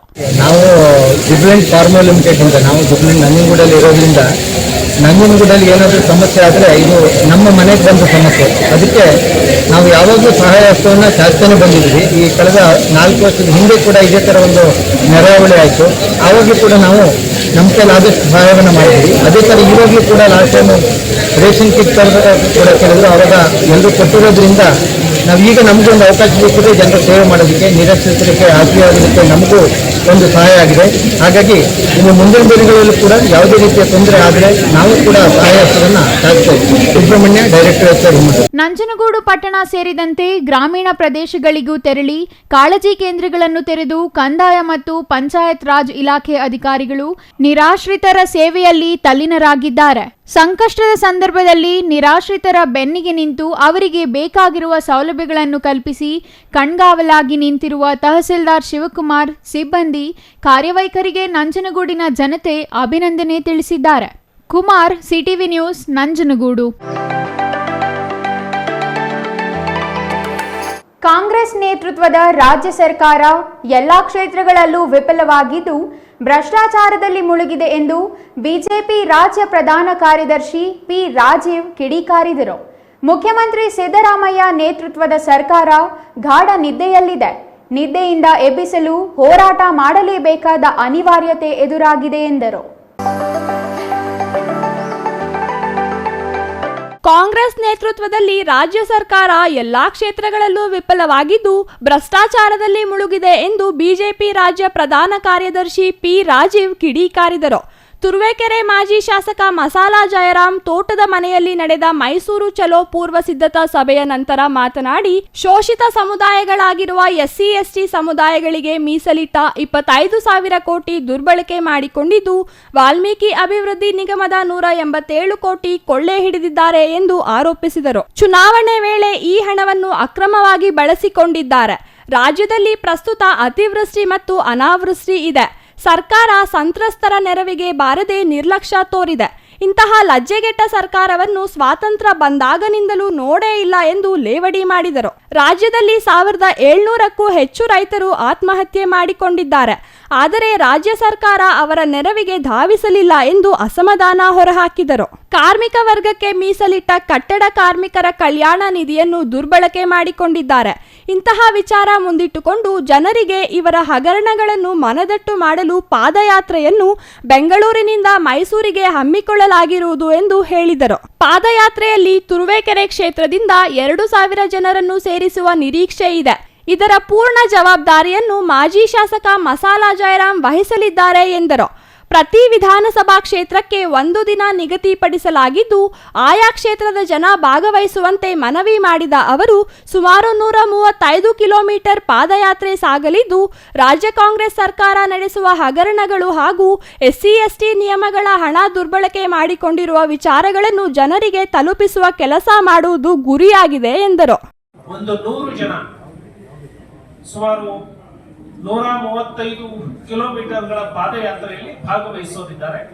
ಆ ಮೂಲಕ ಈ ಸರ್ಕಾರದ ಹಗರಣ, ಈ ಸರ್ಕಾರದ ಎಸ್ಸಿ ಎಸ್ಟಿ ವಿರೋಧಿ ನೀತಿಯನ್ನ, ರೈತ ವಿರೋಧಿ ನೀತಿಯನ್ನ, ಅಭಿವೃದ್ಧಿ ಶೂನ್ಯ ಸಾಧನೆಯನ್ನ ಇಡೀ ರಾಜ್ಯದ ಜನತೆಗೆ ತಿಳಿಸುವಂತಹ ಪ್ರಯತ್ನವನ್ನು ಬಿಜೆಪಿ ಮಾಡುತ್ತೆ. ಮಾಜಿ ಶಾಸಕ ಮಸಾಲಾ ಜಯರಾಮ್ ಮಾತನಾಡಿ, ಕ್ಷೇತ್ರದ ಬಿಜೆಪಿ ಮತ್ತು ಜೆಡಿಎಸ್ ಹೆಚ್ಚಿನ ಸಂಖ್ಯೆಯ ಕಾರ್ಯಕರ್ತರು ಮೈಸೂರು ಚಲೋದಲ್ಲಿ ಭಾಗವಹಿಸುವುದಾಗಿ ಭರವಸೆ ನೀಡಿದರು. ಇನ್ನು ಈ ಸಂದರ್ಭದಲ್ಲಿ ವಿಧಾನ ಪರಿಷತ್ ಮಾಜಿ ಸದಸ್ಯ ಎಂಡಿ ಲಕ್ಷ್ಮೀನಾರಾಯಣ್, ಎಸ್ ನಾಗೇಂದ್ರ, ಗಂಗರಾಜು, ಕೆಂಪೇಗೌಡ, ವಿಜಯಕುಮಾರ್, ಅನಿತಾ, ನಂಜುಂಡಯ್ಯ, ಚೂಡಾಮಣಿ ಮತ್ತಿತರರು ಹಾಜರಿದ್ದರು. Suresh Babu, CTV news, Turuvekere. ರಾಜ್ಯದಲ್ಲಿ ವಾಲ್ಮೀಕಿ ಅಭಿವೃದ್ಧಿ ನಿಗಮದಲ್ಲಿ ನಡೆದಿರುವ ಬಹುಕೋಟಿ ಹಗರಣ ಹಾಗೂ ಮೈಸೂರು ನಗರಾಭಿವೃದ್ಧಿ ಪ್ರಾಧಿಕಾರದ ಹಗರಣಗಳ ವಿರುದ್ಧ ಸಮಗ್ರ ನ್ಯಾಯಾಂಗ ತನಿಖೆ ನಡೆಸಲು ಸಿಪಿಎಂ ರಾಜ್ಯ ಕಾರ್ಯದರ್ಶಿ ಎಂ ಬಸವರಾಜ್ ಆಗ್ರಹಿಸಿದರು. ರಾಜ್ಯದಲ್ಲಿ ವಾಲ್ಮೀಕಿ ಅಭಿವೃದ್ಧಿ ನಿಗಮದಲ್ಲಿ ನಡೆದಿರುವ ಬಹುಕೋಟಿ ಹಗರಣ ಹಾಗೂ ಮೈಸೂರು ನಗರಾಭಿವೃದ್ಧಿ ಪ್ರಾಧಿಕಾರದ ಹಗರಣಗಳ ವಿರುದ್ಧ ಸಮಗ್ರ ನ್ಯಾಯಾಂಗ ತನಿಖೆ ನಡೆಸಲು ಸಿಪಿಎಂ ರಾಜ್ಯ ಕಾರ್ಯದರ್ಶಿ ಎಂ ಬಸವರಾಜ್ ಆಗ್ರಹಿಸಿದರು. ಬಾಗೇಪಲ್ಲಿ ಪಟ್ಟಣದ ಸುಂದರಯ್ಯ ಭವನದಲ್ಲಿ ಇಂದು ನಡೆದ ಸುದ್ದಿಗೋಷ್ಠಿಯಲ್ಲಿ ಅವರು ಮಾತನಾಡಿದರು. ವಾಲ್ಮೀಕಿ ಅಭಿವೃದ್ಧಿ ನಿಗಮ ಮೈಸೂರು ಮೂಡಾದಲ್ಲಿ ಆಗಿರೋದು ಬ್ರಹ್ಮಾಂಡ ಭ್ರಷ್ಟಾಚಾರ. ಅದು ನ್ಯಾಯಾಂಗ ತನಿಖೆಯಾಗಬೇಕು. ಎಸ್ಸಿ ಎಸ್ಟಿಗೆ ಮೀಸಲಿಟ್ಟ ಹಣ ದುರ್ಬಳಕೆ ಮಾಡಿಕೊಂಡಿರುವುದು ಸಮಗ್ರ ತನಿಖೆಯಾಗಬೇಕು. ಇಲ್ಲವಾದರೆ ಮುಂದಿನ ದಿನಗಳಲ್ಲಿ ರಾಜ್ಯಾದ್ಯಂತ ಬೃಹತ್ ಪ್ರತಿಭಟನೆ ಮಾಡಲಾಗುತ್ತದೆ ಎಂದು ತಿಳಿಸಿದರು. ಮೂಡಾ ಹಗರಣ ನಿವೃತ್ತ ನ್ಯಾಯಾಧೀಶರಾದ ಬಿಪಿ ದೇಸಾಯಿ ಅವರ ನೇತೃತ್ವದಲ್ಲಿ ವಿಚಾರಣಾ ಆಯೋಗ ನೇಮಕ ಮಾಡಿರುವುದು ಸ್ವಾಗತಾರ್ಹ. ಅದೇ ರೀತಿ ವಾಲ್ಮೀಕಿ ನಿಗಮ ನ್ಯಾಯಾಂಗ ತನಿಖೆಗೆ ವಹಿಸಬೇಕು, ಪ್ರಕರಣಗಳನ್ನು ಸಿಬಿಐಗೆ ವಹಿಸಬೇಕು ಎಂದು ವಿಪಕ್ಷಗಳು ಒತ್ತಡ ಹಾಕುತ್ತಿವೆ. ಅವರ ಒತ್ತಡಕ್ಕೆ ಮಣಿದು ಸಿಬಿಐಗೆ ವಹಿಸಿದರೆ ಸ್ಥಳೀಯ ತನಿಖಾ ಸಂಸ್ಥೆಗಳ ಬಗ್ಗೆ ಜನಸಾಮಾನ್ಯರಲ್ಲಿ ವಿಶ್ವಾಸ ಕಡಿಮೆಯಾಗುತ್ತದೆ ಎಂದರು. ಮೂಡಾ ಹಗರಣ ಮತ್ತು ವಾಲ್ಮೀಕಿ ಹಗರಣಗಳನ್ನ ವಿಪಕ್ಷಗಳು ರಾಜಕೀಯ ಉದ್ದೇಶಕ್ಕೆ ಬಳಸಿಕೊಂಡು ಪರಸ್ಪರ ಕೆಸರೆರಚಾಡಿಕೊಳ್ಳುತ್ತಿದ್ದಾರೆ. ಆಗಸ್ಟ್ 3ರಂದು ಬೆಂಗಳೂರಿನಿಂದ ಮೈಸೂರಿಗೆ ಪಾದಯಾತ್ರೆ ಮಾಡುತ್ತೇವೆ ಎಂದು ರಾಜಕೀಯ ಮಾಡಲು ಹೊರಟಿದ್ದಾರೆ. ವಿಪಕ್ಷಗಳ ಈ ನಡೆ ಖಂಡನೀಯ. ಅನವಶ್ಯಕ ಪಾದಯಾತ್ರೆ ಮಾಡಿ ಸಾರ್ವಜನಿಕರಿಗೆ ತೊಂದರೆ ಕೊಡಲು ಹೊರಟಿದ್ದಾರೆ. ಇದಕ್ಕೆ ಸರ್ಕಾರ ಅನುಮತಿ ಕೊಡಬಾರದು. ಈಗಾಗಲೇ ಪ್ರಕರಣಗಳನ್ನು ಉನ್ನತ ಮಟ್ಟದ ತನಿಖೆಗೆ ವಹಿಸಿದೆ. ಆದರೂ ಬಿಜೆಪಿ ಜೆಡಿಎಸ್ ನಾಯಕರು ಈ ವಿಚಾರವನ್ನು ರಾಜಕೀಯವಾಗಿ ಬಳಸಿಕೊಂಡು ತಮ್ಮ ಬೇಳೆ ಬೇಯಿಸಿಕೊಳ್ಳಲು ಪ್ರಯತ್ನ ಮಾಡುತ್ತಿದ್ದಾರೆ. ಅದು ಖಂಡನೀಯ ಎಂದು ಸಿಪಿಎಂ ರಾಜ್ಯ ಕಾರ್ಯದರ್ಶಿ ಎಂ ಬಸವರಾಜ್ ತಿಳಿಸಿದರು. ಕೆಲಸ ಕಾರ್ಯಗಳಲ್ಲಿ ಭ್ರಷ್ಟಾಚಾರ ಅದು ಹಿಂದೆ ಬಿಜೆಪಿ ಸರ್ಕಾರ ಇದ್ದಾಗ ಅವತ್ತಿನ ಕಾರ್ಮಿಕ ಸಚಿವರು ಕಟ್ಟಡ ಕಾರ್ಮಿಕರಿಗೆ ಏನೋ ಸಿಗ್ತಾ ಇದ್ದಂಥ ಸೌಲಭ್ಯಗಳನ್ನು ಅವರಿಗೆ ಹಣಕಾಸು ವರ್ಗಾವಣೆ ಮೂಲಕ ಒದಗಿಸುವುದರ ಬದಲು ವಸ್ತುಗಳನ್ನು ಖರೀದಿ ಮಾಡಿ ಅದರಲ್ಲಿ ಸಾಕಷ್ಟು ಭ್ರಷ್ಟಾಚಾರ ನಡೆದಿದೆ ಎನ್ನುವಂಥ ಆರೋಪವನ್ನು ಇಟ್ಟಿದ್ದರು.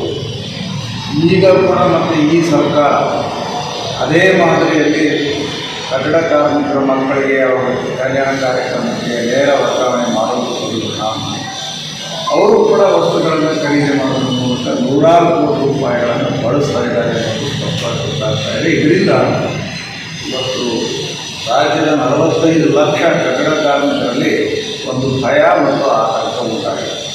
ಅವರು ಅಷ್ಟೇ, ಇವರು ಅಷ್ಟೇ. ಇದು ನಮ್ಮ ದುಡ್ಡು, ಕಟ್ಟಡ ಕಾರ್ಮಿಕರ ಕಲ್ಯಾಣ ಮಂಡಳಿಯ ದುಡ್ಡು, ಅದು ನಮ್ಮ ದುಡ್ಡು, ಕಾರ್ಮಿಕರ ದುಡ್ಡು. ಸುಮಾರು 14,000 ಕೋಟಿ ರೂಪಾಯಿ ಕಳೆದ 7 ವರ್ಷಗಳಲ್ಲಿ ಸೆಸ್ ಮೂಲಕ ಸಂಗ್ರಹ ಮಾಡ್ತಾರೆ.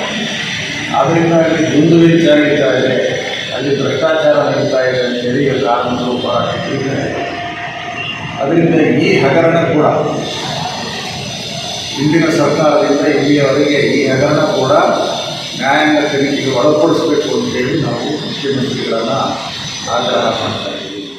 ಇನ್ನು ಈ ಸಂದರ್ಭದಲ್ಲಿ ಜಿಲ್ಲಾ ಸಿಪಿಎಂ ಕಾರ್ಯದರ್ಶಿ M Munivenkatappa, doctor Anil Kumar, CITU ಜಿಲ್ಲಾಧ್ಯಕ್ಷ ಸಿದ್ದಗಂಗಪ್ಪ, ತಾಲೂಕು ಕಾರ್ಯದರ್ಶಿ ಎಂ ರಘುರಾಮರೆಡ್ಡಿ, ವಾಲ್ಮೀಕಿ ಅಶ್ವಥಪ್ಪ, ಸಾವಿತ್ರಮ್ಮ, ದೇವಿಕುಂಟೆ ಶ್ರೀನಿವಾಸ್ ಮತ್ತಿತರರು ಹಾಜರಿದ್ದರು. Ganesh, CTV news, Bagepalli.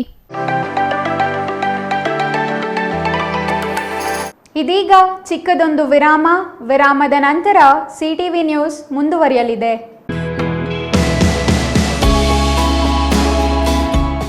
Shri ಚಾಮವಿ party hall, 4ನೇ ಮಹಡಿ, ಶ್ರೀ ಚಾಮವಿ ಕಾಂಪ್ಲೆಕ್ಸ್, ಗೆರಿಯಾ ಶೋರೂಮ್ನ ಮೇಲೆ, ನಂಬರ್ 232T, ಬಿಬಿ ರಸ್ತೆ, ಚಿಕ್ಕಬಳ್ಳಾಪುರ. ನಿಮ್ಮ ಎಲ್ಲ ಶುಭ ಕಾರ್ಯಗಳಿಗೆ ಸುಸಜ್ಜಿತ ಪಾರ್ಟಿ ಹಾಲ್ ಚಿಕ್ಕಬಳ್ಳಾಪುರದಲ್ಲಿ ಸಿದ್ಧ. ಹುಟ್ಟುಹಬ್ಬ, ನಾಮಕರಣ, ಕಾರ್ಯಕ್ರಮ ಯಾವುದೇ ಇರಲಿ, ನಿಮ್ಮ ನಿರೀಕ್ಷೆಗೆ ತಕ್ಕ ಪಾರ್ಟಿ ಹಾಲ್. ನಮ್ಮಲ್ಲಿ ದೊರೆಯುವ ಸೌಲಭ್ಯಗಳು: ವಿಶಾಲವಾದ ಪಾರ್ಟಿ ಹಾಲ್, ಒಂದು ಡೈನಿಂಗ್ ಹಾಲ್, ಮಾಡರ್ನ್ ಅಡುಗೆ ಕೋಣೆ, 300 ಅತಿಥಿಗಳ ಆಸನ ಸಾಮರ್ಥ್ಯ, 2 ಕೊಠಡಿಗಳು ಸಸ್ಯಾಹಾರಿಗಳಿಗೆ ಮಾತ್ರ, ಎಸಿ ಕೇಂದ್ರೀಕೃತ ಪಾರ್ಟಿ ಹಾಲ್, ಪ್ರೊಜೆಕ್ಟರ್ ಮತ್ತು ಪರದೆಯೊಂದಿಗೆ ಸಿದ್ಧವಾಗಿದೆ. ಎಐ ಸ್ಪೀಕರ್ಗಳಿಂದ ಆವೃತ, ಲಿಫ್ಟ್ ಕೂಡ ಲಭ್ಯವಿದೆ. 100 ಕಾರ್ಗಳಿಗೆ ಪಾರ್ಕಿಂಗ್ ವ್ಯವಸ್ಥೆ, ಪವರ್ ಬ್ಯಾಕಪ್, ಜನರೇಟರ್ ಲಭ್ಯ. ಕೂಡಲೇ ಸಂಪರ್ಕಿಸಿ 9916 161691 9739702077.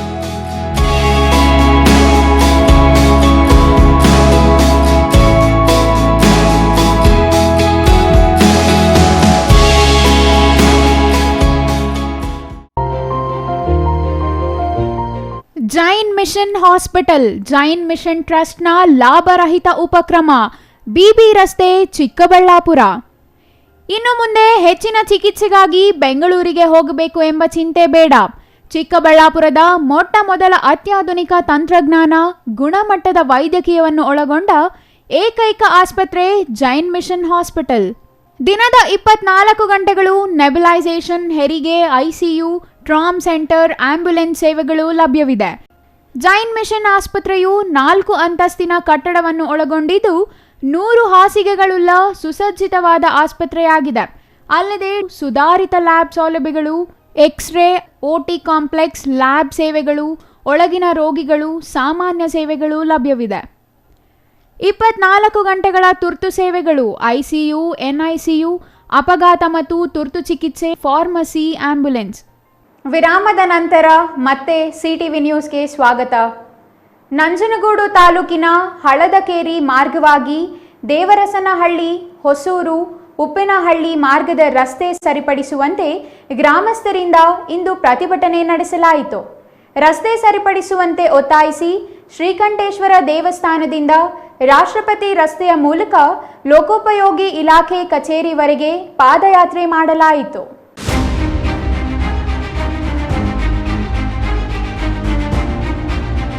ನಂಜನಗೂಡು ತಾಲೂಕಿನ ಹಳದಕೇರಿ ಮಾರ್ಗವಾಗಿ ದೇವರಸನಹಳ್ಳಿ, ಹೊಸೂರು, ಉಪ್ಪಿನಹಳ್ಳಿ ಮಾರ್ಗದ ರಸ್ತೆ ಸರಿಪಡಿಸುವಂತೆ ಗ್ರಾಮಸ್ಥರಿಂದ ಇಂದು ಪ್ರತಿಭಟನೆ ನಡೆಸಲಾಯಿತು. ರಸ್ತೆ ಸರಿಪಡಿಸುವಂತೆ ಒತ್ತಾಯಿಸಿ ಶ್ರೀಕಂಠೇಶ್ವರ ದೇವಸ್ಥಾನದಿಂದ ರಾಷ್ಟ್ರಪತಿ ರಸ್ತೆಯ ಮೂಲಕ ಲೋಕೋಪಯೋಗಿ ಇಲಾಖೆ ಕಚೇರಿವರೆಗೂ ಪಾದಯಾತ್ರೆ ಮಾಡಲಾಯಿತು. ಈ ಹಿಂದೆ ರಾಜ್ಯ ಸರ್ಕಾರ ರಸ್ತೆ ನಿರ್ಮಾಣಕ್ಕೆ 3 ಕೋಟಿ ಅನುದಾನ ಬಿಡುಗಡೆ ಮಾಡಿದರೂ ಲೋಕೋಪಯೋಗಿ ಅಧಿಕಾರಿಗಳ ನಿರ್ಲಕ್ಷ್ಯದಿಂದ ಬೇರೆ ಗ್ರಾಮದ ರಸ್ತೆಗೆ ಅನುದಾನ ಬಳಕೆ ಮಾಡಿಕೊಂಡಿದ್ದಾರೆ ಎಂದು ಪ್ರತಿಭಟನಾಕಾರರು ಆರೋಪಿಸಿದರು. ಚುನಾವಣೆ ವೇಳೆ ಶಾಸಕ ದರ್ಶನ್ ಧ್ರುವನಾರಾಯಣ್ ಗ್ರಾಮಕ್ಕೆ ಭೇಟಿ ನೀಡಿದ ಸಂದರ್ಭದಲ್ಲಿ ರಸ್ತೆಗಳನ್ನು ಸರಿಪಡಿಸುವ ಭರವಸೆ ನೀಡಿದ್ದರು. ಶಾಸಕರಾಗಿ 1 ವರ್ಷ ಕಳೆದರೂ 8 ತಿಂಗಳ ಮಾಜಿ ಶಾಸಕರ ಜೊತೆ ಸೇರಿ ಮಂದಗತಿಯಾದ ಶಾಸಕರಾಗಿದ್ದಾರೆ. ರಸ್ತೆಗಳು ಗುಂಡಿಗಳಿಂದ ಕೂಡಿದ್ದು ಸಾಕಷ್ಟು ಅನಾಹುತ ಸಂಭವಿಸುತ್ತಿದೆ.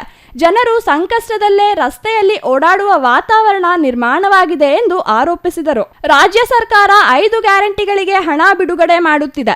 ಆದರೆ ರಸ್ತೆ ನಿರ್ಮಾಣ ಸೇರಿದಂತೆ ಇತರೆ ಕಾಮಗಾರಿಗಳಿಗೆ ಅನುದಾನ ಬಿಡುಗಡೆ ಮಾಡಲು ದುಡ್ಡಿಲ್ಲ.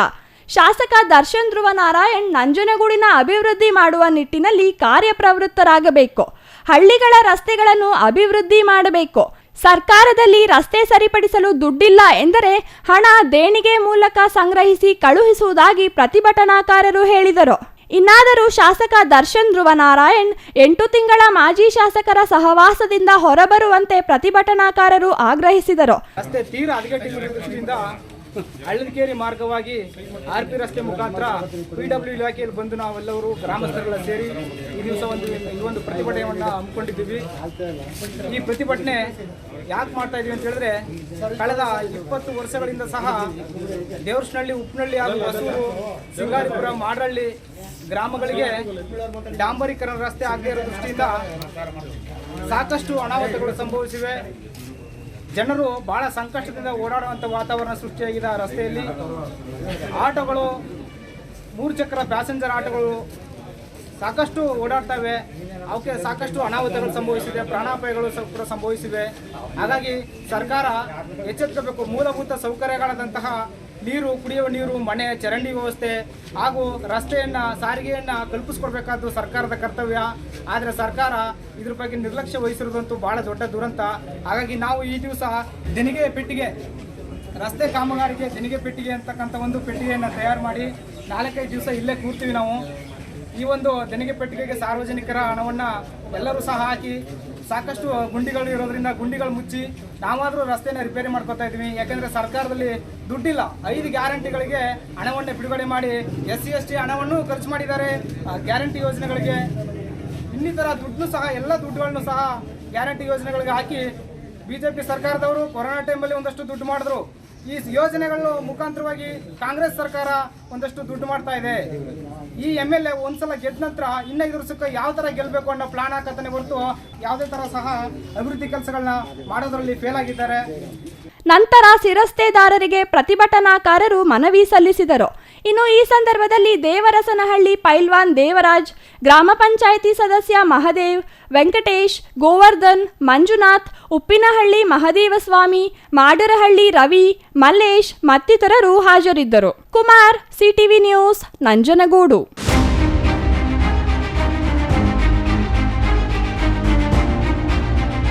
ಈ ಖಾತೆ ವಿಚಾರದಲ್ಲಿ ಸರ್ಕಾರದ ಬೊಕ್ಕಸಕ್ಕೆ ನಷ್ಟ ಉಂಟುಮಾಡಿ ಭ್ರಷ್ಟಾಚಾರದಲ್ಲಿ ತೊಡಗಿರುವ ಪುರಸಭೆ ಮುಖ್ಯಾಧಿಕಾರಿ ಪ್ರದೀಪ್ ವಿರುದ್ಧ ವಿಶೇಷ ತನಿಖಾ ಸಂಸ್ಥೆ ನೇಮಿಸಿ ತನಿಖೆ ನಡೆಸಬೇಕೆಂದು ಕರ್ನಾಟಕ ದಲಿತ ಸಂಘರ್ಷ ಸಮಿತಿ ಇಂದು ಪ್ರತಿಭಟನೆ ನಡೆಸಿತು. ಈ ಖಾತೆ ವಿಚಾರದಲ್ಲಿ ಸರ್ಕಾರದ ಬೊಕ್ಕಸಕ್ಕೆ ನಷ್ಟ ಉಂಟು ಮಾಡಿ ಭ್ರಷ್ಟಾಚಾರದಲ್ಲಿ ತೊಡಗಿರುವ ಪುರಸಭೆ ಮುಖ್ಯಾಧಿಕಾರಿ ಪ್ರದೀಪ್ ವಿರುದ್ಧ ವಿಶೇಷ ತನಿಖಾ ಸಂಸ್ಥೆ ನೇಮಿಸಿ ತನಿಖೆ ನಡೆಸಬೇಕೆಂದು ಕರ್ನಾಟಕ ದಲಿತ ಸಂಘರ್ಷ ಸಮಿತಿ ಇಂದು ಪ್ರತಿಭಟನೆ ನಡೆಸಿತು. ಮಾಲೂರು ಪುರಸಭೆ ಎದುರು ಕರ್ನಾಟಕ ದಲಿತ ಸಂಘರ್ಷ ಸಮಿತಿ ಪದಾಧಿಕಾರಿಗಳು ಪುರಸಭೆ ಮುಖ್ಯಾಧಿಕಾರಿ ಪ್ರದೀಪ್ ವಿರುದ್ಧ ಪ್ರತಿಭಟನೆ ನಡೆಸಿ ತಹಸೀಲ್ದಾರ್ಗೆ ಮನವಿ ಸಲ್ಲಿಸಿದರು. ಮಾಲೂರು ವ್ಯಾಪ್ತಿಯಲ್ಲಿರುವ ಖಾಸಗಿ ಮತ್ತು ಸರ್ಕಾರಿ ಬಡಾವಣೆಯಲ್ಲಿ CA ಸೈಟ್ಗಳು, ಉದ್ಯಾನವನ ರಸ್ತೆಗಳು ಅಕ್ರಮವಾಗಿ ಪುರಸಭೆಯಲ್ಲಿ ಖಾತೆ ಮಾಡಿ ಸರ್ಕಾರಿ ಸ್ವತ್ತುಗಳು ಖಾಸಗಿಯವರ ಪಾಲಾಗಿವೆ.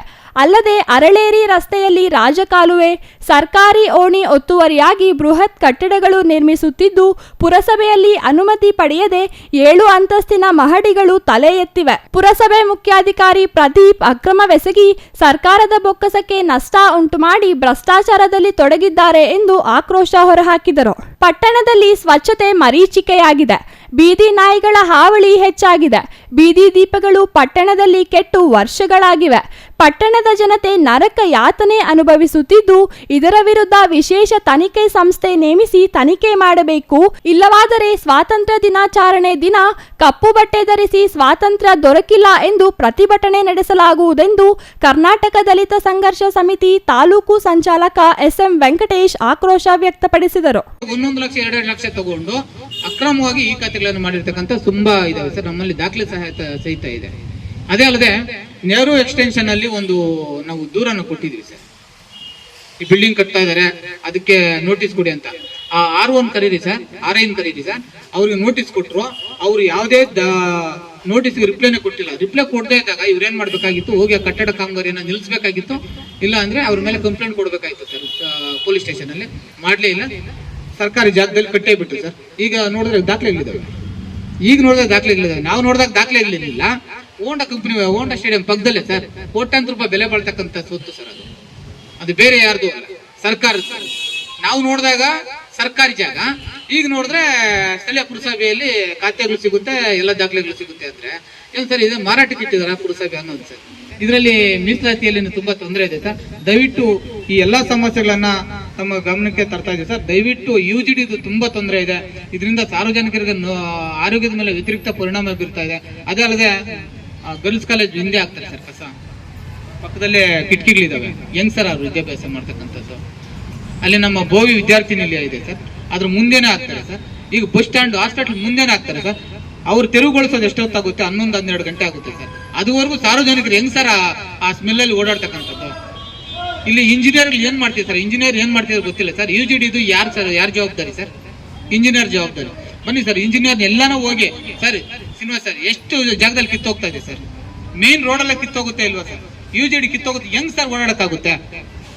ಇನ್ನು ಈ ಸಂದರ್ಭದಲ್ಲಿ ಜಿಲ್ಲಾ ಸಂಘಟನಾ ಸಂಚಾಲಕ DN ನಾರಾಯಣಸ್ವಾಮಿ, ಖಜಾಂಚಿ ನೀಲಕಂಠ ಅಗ್ರಹಾರ ಶ್ಯಾಮಣ್ಣ, ಸಂಘಟನಾ ಸಂಚಾಲಕ ಉಸರಹಳ್ಳಿ ಗೋಪಿ, ತಾಲೂಕು ಸಮಿತಿ ಸಂಚಾಲಕ ತಿರುಮಲೇಶ್, HY ವೆಂಕಟೇಶಪ್ಪ, ಕೃಷ್ಣಪ್ಪ, ಗಾಂಧಿ ಮತ್ತು ಬಾಬು, ಯಶವಂತಪುರ ಮುನಿರಾಜು, ಹಾರೋಹಳ್ಳಿ ಮುನಿರಾಜು ಮತ್ತಿತರರು ಹಾಜರಿದ್ದರು.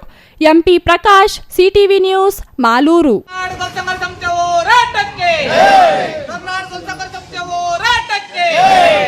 ಅದು ದಲಿತರೇ ಹೆಚ್ಚಾಗಿರುವ ಕುಗ್ರಾಮ.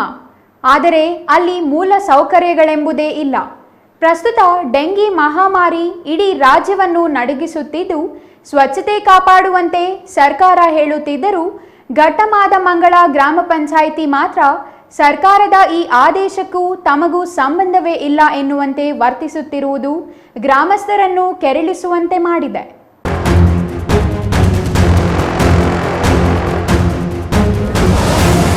ಕೋಲಾರ ಜಿಲ್ಲೆಯ ಗಡಿ ತಾಲೂಕು ಕೇಂದ್ರವಾಗಿರುವ ಕೆಜಿಎಫ್ ಸಮೀಪದಲ್ಲಿರುವ ಘಟ್ಟಮಾದಮಂಗಳ ಗ್ರಾಮ ಪಂಚಾಯಿತಿ ವ್ಯಾಪ್ತಿಯ ದೊಡ್ಡಕಲ್ಲಹಳ್ಳಿ ಗ್ರಾಮದಲ್ಲಿ ಸ್ವಚ್ಛತೆ ಎಂಬುದು ಮರೀಚಿಕೆಯಾಗಿದೆ. ಚರಂಡಿಗಳು ಸ್ವಚ್ಛಗೊಳಿಸಿ ವರ್ಷಗಳೇ ಕಳೆದಿರುವ ಕಾರಣ ಅವು ಕಟ್ಟಿಕೊಂಡು ದುರ್ನಾತ ಬೀರುತ್ತಿವೆ. ಚರಂಡಿಗಳಲ್ಲಿ ತ್ಯಾಜ್ಯ ಕೊಳೆತು ನಾರುತ್ತಿರುವ ಹಿನ್ನೆಲೆಯಲ್ಲಿ ಸೊಳ್ಳೆಗಳ ಆಶ್ರಯ ತಾಣವಾಗಿದ್ದು, ಸಾಂಕ್ರಾಮಿಕ ರೋಗ ಭೀತಿಯಲ್ಲಿ ಜನರು ಬದುಕುವಂತಾಗಿದೆ.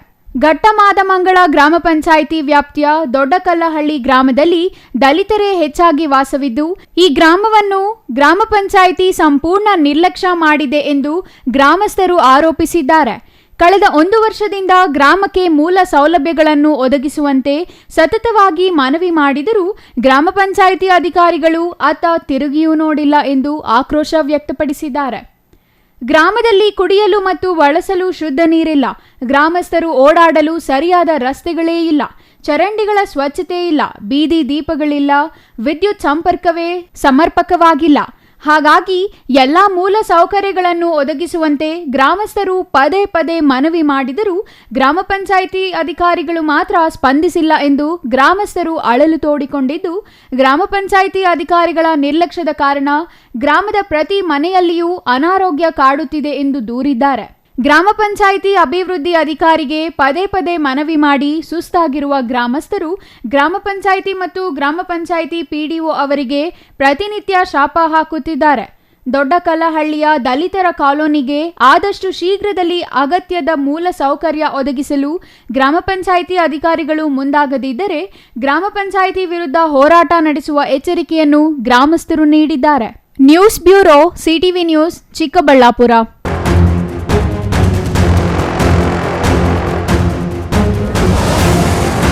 ಬಾಗೇಪಲ್ಲಿ ತಾಲೂಕು ಆರೋಗ್ಯ ಕೇಂದ್ರದಲ್ಲಿ ಸಮರ್ಪಕ ಆಂಬ್ಯುಲೆನ್ಸ್ ಸೇರಿದಂತೆ ಹಲವಾರು ಸಮಸ್ಯೆಗಳ ಪರಿಹಾರಕ್ಕಾಗಿ ಸಂಬಂಧಪಟ್ಟ ಸಚಿವರು ಮತ್ತು ಅಧಿಕಾರಿಗಳ ಗಮನಕ್ಕೆ ತರಲಾಗಿದ್ದು, 3 ತಿಂಗಳೊಳಗೆ ಎಲ್ಲವನ್ನೂ ಸರಿಪಡಿಸಲಾಗುತ್ತದೆ ಎಂದು ಶಾಸಕ ಎಸ್ಎನ್ ಸುಬ್ಬಾರೆಡ್ಡಿ ತಿಳಿಸಿದರು.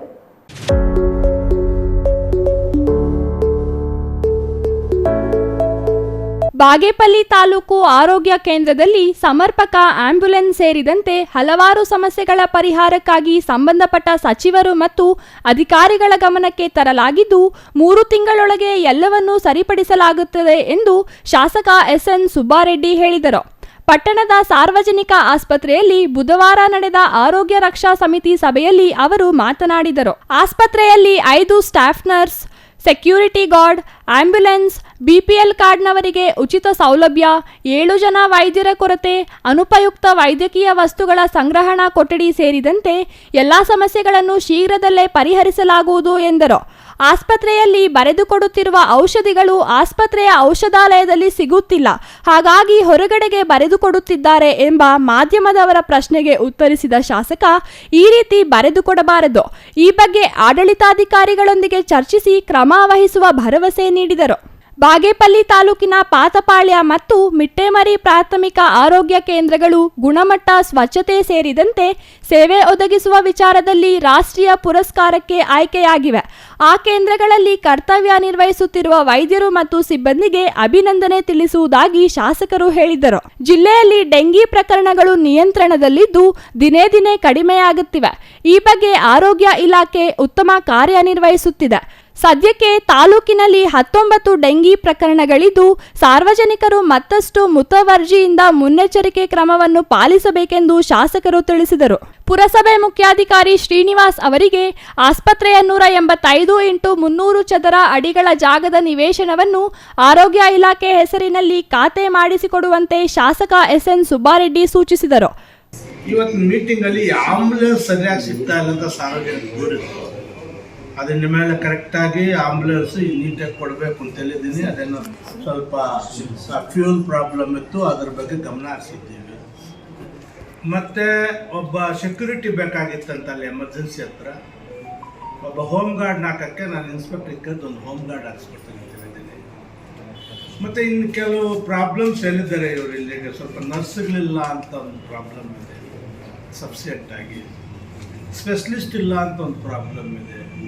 ಇದನ್ನು ಮೊನ್ನೆನೇ ನಾನು ನಮ್ಮ ದಿನೇಶ್ ಗುಂಡೂರಾವ್ ಗಮನಕ್ಕೆ ತಂದಿದ್ದೀನಿ.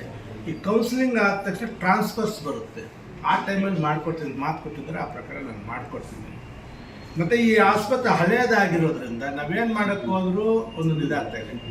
ಅದಕ್ಕೆ ಕೆಳಗಡೆ ಒಂದು ಫ್ಲೋರ್ ಎಂಟೈರ್ ಡೆಮಾಲೇಷನ್ ಮಾಡಿ ಹೊಸ ವಿನ್ಯಾಸದೊಂದಿಗೆ ರೆಡಿ ಮಾಡೋಕ್ಕೆ ಒಂದು ಪ್ಲ್ಯಾನ್ ಮಾಡ್ತೀವಿ. ಇವತ್ತು ನಾನು ಮಾತಾಡಿದ್ದೀನಿ, ಮಾಡಿ ಮುಂದಿನ ಯಾವುದಾದ್ರೂ ಗಮನ ಈಗ ಆರೋಗ್ಯದ ಕೇಳಿ ಅದಕ್ಕೇನು ವ್ಯವಸ್ಥೆ ಬೇಕು ಅದನ್ನು ಮಾಡಿಕೊಡ್ತೀವಿ. ಯಾವುದೇ ಕಾರಣಕ್ಕೆ ನಮ್ಮ ಮನೆಯಲ್ಲೂ ಎಲ್ಲೋ ಒಂದು ಜಾಗದಲ್ಲಿ ಪ್ರಾಬ್ಲಮ್ ಆಗಿದೆ, ಯಾರೂ ಹೊರಗಡೆಗೆ ಯಾವುದೇ ಬರ್ಕೊಡ್ಕೂಡ್ದು, ಮ್ಯಾಕ್ಸಿಮಮ್ ಸಬ್ಸಿಡೆಂಟಾಗಿ ಔಷಧಿ ಇಡಬೇಕು ಅಂತ ಅದ್ರ ಬಗ್ಗೆ ನಾನು ಮಾತನಾಡ್ತೀನಿ. ಇನ್ನು ಈ ಸಂದರ್ಭದಲ್ಲಿ ತಾಲೂಕು ವೈದ್ಯಾಧಿಕಾರಿ ಡಾಕ್ಟರ್ ಸತ್ಯನಾರಾಯಣ ರೆಡ್ಡಿ, ಆಡಳಿತಾಧಿಕಾರಿ ಡಾಕ್ಟರ್ ಸುಷ್ಮಾ, ಸಹಾಯಕ ಆಡಳಿತಾಧಿಕಾರಿ ತುಳಸಮ್ಮ, ಕಚೇರಿ ಅಧೀಕ್ಷಕಿ ಪ್ರೇಮಕುಮಾರಿ ಸೇರಿದಂತೆ ಇನ್ನೂ ಹಲವರು ಹಾಜರಿದ್ದರು. Ganesh R, CTV news, Bagepalli.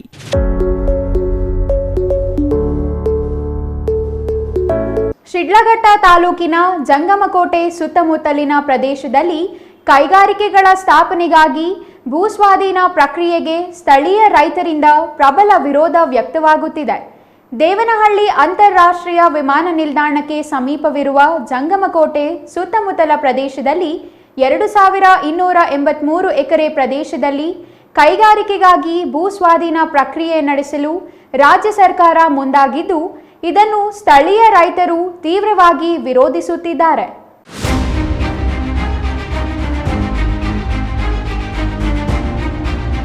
Shidlaghatta ತಾಲೂಕಿನ ಜಂಗಮಕೋಟೆ ಸುತ್ತಮುತ್ತಲಿನ ಪ್ರದೇಶದಲ್ಲಿ ಕೈಗಾರಿಕೆಗಳ ಸ್ಥಾಪನೆಗಾಗಿ ಭೂಸ್ವಾಧೀನ ಪ್ರಕ್ರಿಯೆಗೆ ಸ್ಥಳೀಯ ರೈತರಿಂದ ಪ್ರಬಲ ವಿರೋಧ ವ್ಯಕ್ತವಾಗುತ್ತಿದೆ.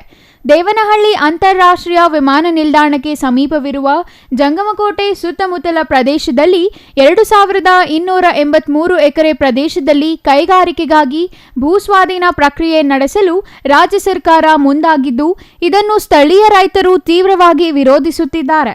ಸರ್ಕಾರದ ಕ್ರಮ ವಿರೋಧಿಸಿ ಈಗಾಗಲೇ ರೈತ ಸಂಘ ಹಾಗೂ ಹಸಿರು ಸೇನೆ ಕಾರ್ಯಕರ್ತರು ಚಿಕ್ಕಬಳ್ಳಾಪುರ ಜಿಲ್ಲಾಧಿಕಾರಿ ಕಚೇರಿಗೆ ಮುತ್ತಿಗೆ ಹಾಕಿ ಫ್ರೀಡಂ ಪಾರ್ಕ್ ಬಳಿ ಪ್ರತಿಭಟನೆ ನಡೆಸಿದ್ದಾರೆ.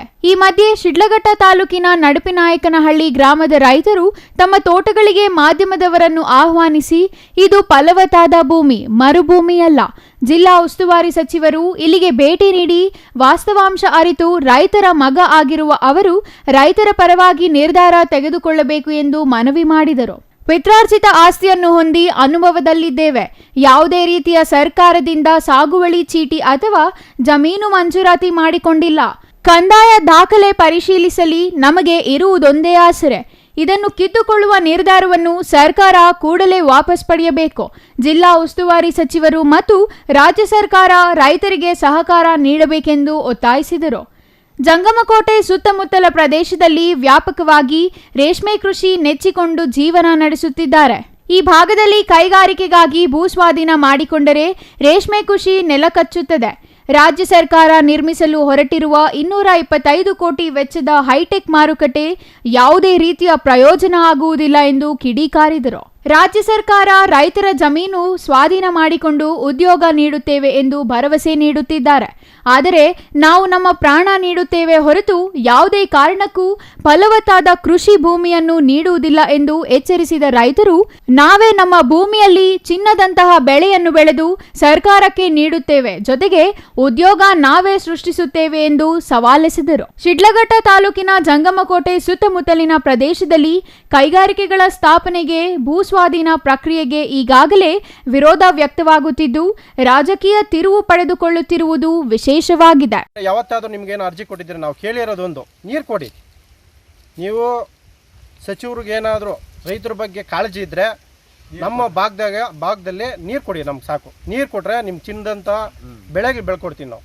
ಅದನ್ನು ಬಿಟ್ಬಿಟ್ಟು ಫಲವತ್ತಾದ ಭೂಮಿಗಳನ್ನ ನೀವು ಕೈಗಾರಿಕಾ ಉದ್ಯಮಿಗಳಿಗೋಸ್ಕರ ನೀವು ಹೆಲ್ಪ್ ಮಾಡಿದ್ರೆ ನಾವು ರೈತರು ಎಲ್ಲ ಹೋಗ್ಬೇಕು? ನೀವು ರೈತರ ಪರನಾ ಇಲ್ಲ ಉದ್ಯಮಿಗಳ ಪರನಾ? ಇದನ್ನು ಸ್ಪಷ್ಟೀಕರಣ ಕೊಡಿ ನಮಗೆ. ನೀವು ಬನ್ನಿ, ನೀವು ನಮ್ಮ ಸಚಿವರು, ನೀವು ನಮಗೆ ಉಸ್ತುವಾರಿ ಸಚಿವರಾಗಿದ್ದೀರಾ, ಬಂದು ನೀವು ರೈತರ ಜೊತೆ ಸಂಪರ್ಕ ಯಾರ್ಯಾರಿಗೆ ಸಂಪರ್ಕ ಇದ್ದರೆ ಎಲ್ಲರಿಗೂ ಕಾಲ್ ಮಾಡಿ ನಾವು ಬರ್ತೀವಿ.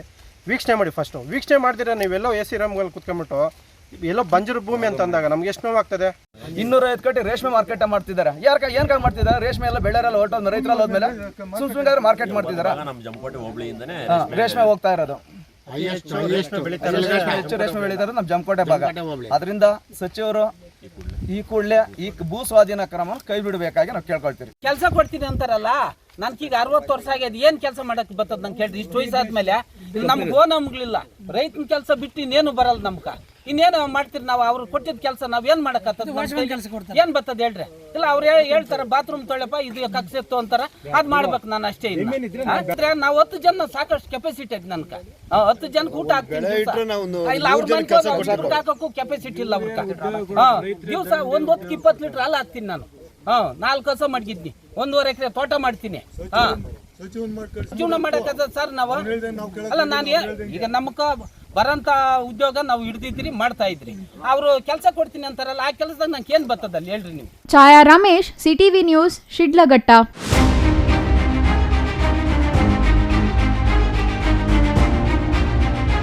ಚಿಕ್ಕಬಳ್ಳಾಪುರ ಪೊಲೀಸರು ಸಿನಿಮೀಯ ಶೈಲಿಯಲ್ಲಿ ಭರ್ಜರಿ ಕಾರ್ಯಾಚರಣೆ ಮಾಡಿ ನಟೋರಿಯಸ್ ಕಿಡ್ನಾಪರ್ಸ್ ಎಡೆಮುರಿ ಕಟ್ಟುವಲ್ಲಿ ಯಶಸ್ವಿಯಾಗಿದ್ದಾರೆ.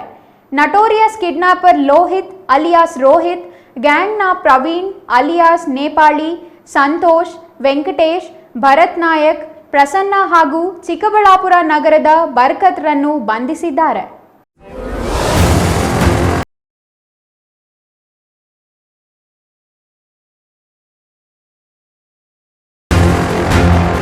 ಚಿಕ್ಕಬಳ್ಳಾಪುರ ಪೊಲೀಸರು ಸಿನಿಮೀಯ ಶೈಲಿಯಲ್ಲಿ ಭರ್ಜರಿ ಕಾರ್ಯಾಚರಣೆ ಮಾಡಿ ನಟೋರಿಯಸ್ ಕಿಡ್ನಾಪರ್ಸ್ ಎಡೆಮುರಿ ಕಟ್ಟುವಲ್ಲಿ ಯಶಸ್ವಿಯಾಗಿದ್ದಾರೆ.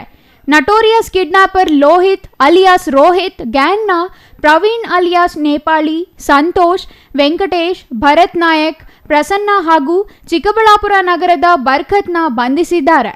ಚಿಕ್ಕಬಳ್ಳಾಪುರ ನಗರದ ಕಾಂಗ್ರೆಸ್ ಮುಖಂಡ ಸಮೀವುಲ್ಲಾ ಅಲಿಯಾಸ್ ಸಮ್ಮು ಎಂಬಾತನನ್ನ ಕಿಡ್ನಾಪ್ ಮಾಡಿ 18 ಲಕ್ಷ ವಸೂಲಿ ಮಾಡಿದ್ದರು. ಈ ಅಪಹರಣದ ನಂತರ ಕುಡುವತಿ ಗ್ರಾಮದ ರಿಯಲ್ ಎಸ್ಟೇಟ್ ಉದ್ಯಮಿ ನವೀನ್ ಎಂಬುವವರನ್ನ ಕಿಡ್ನಾಪ್ ಮಾಡಿ ಬರೋಬ್ಬರಿ 60 ಲಕ್ಷ ವಸೂಲಿ ಮಾಡಿ ಬಿಟ್ಟು ಕಳುಹಿಸಿದ್ದಾರೆ. 2 ಪ್ರಕರಣ ಸಂಬಂಧ ಎಸ್ಪಿ ಕುಶಾಲ್ ಚೌಕ್ಸೆ, ಚಿಕ್ಕಬಳ್ಳಾಪುರ ಡಿವೈಎಸ್ಪಿ ರವಿಕುಮಾರ್ ನೇತೃತ್ವದಲ್ಲಿ ವಿಶೇಷ ತಂಡ ರಚನೆ ಮಾಡಿದ್ದರು. ಕಳೆದ ಸುಮಾರು 20 ದಿನಗಳಿಂದ ಕಿಡ್ನಾಪರ್ಸ್ಗೆ ಬಲೆ ಬೀಸಿದ್ದ ಪೊಲೀಸರು ಹರಸಾಹಸ ಪಟ್ಟು ಸಿನಿಮೀಯ ಶೈಲಿಯಲ್ಲಿ ಎಲ್ಲರನ್ನೂ ಬಂಧಿಸಿದ್ದಾರೆ.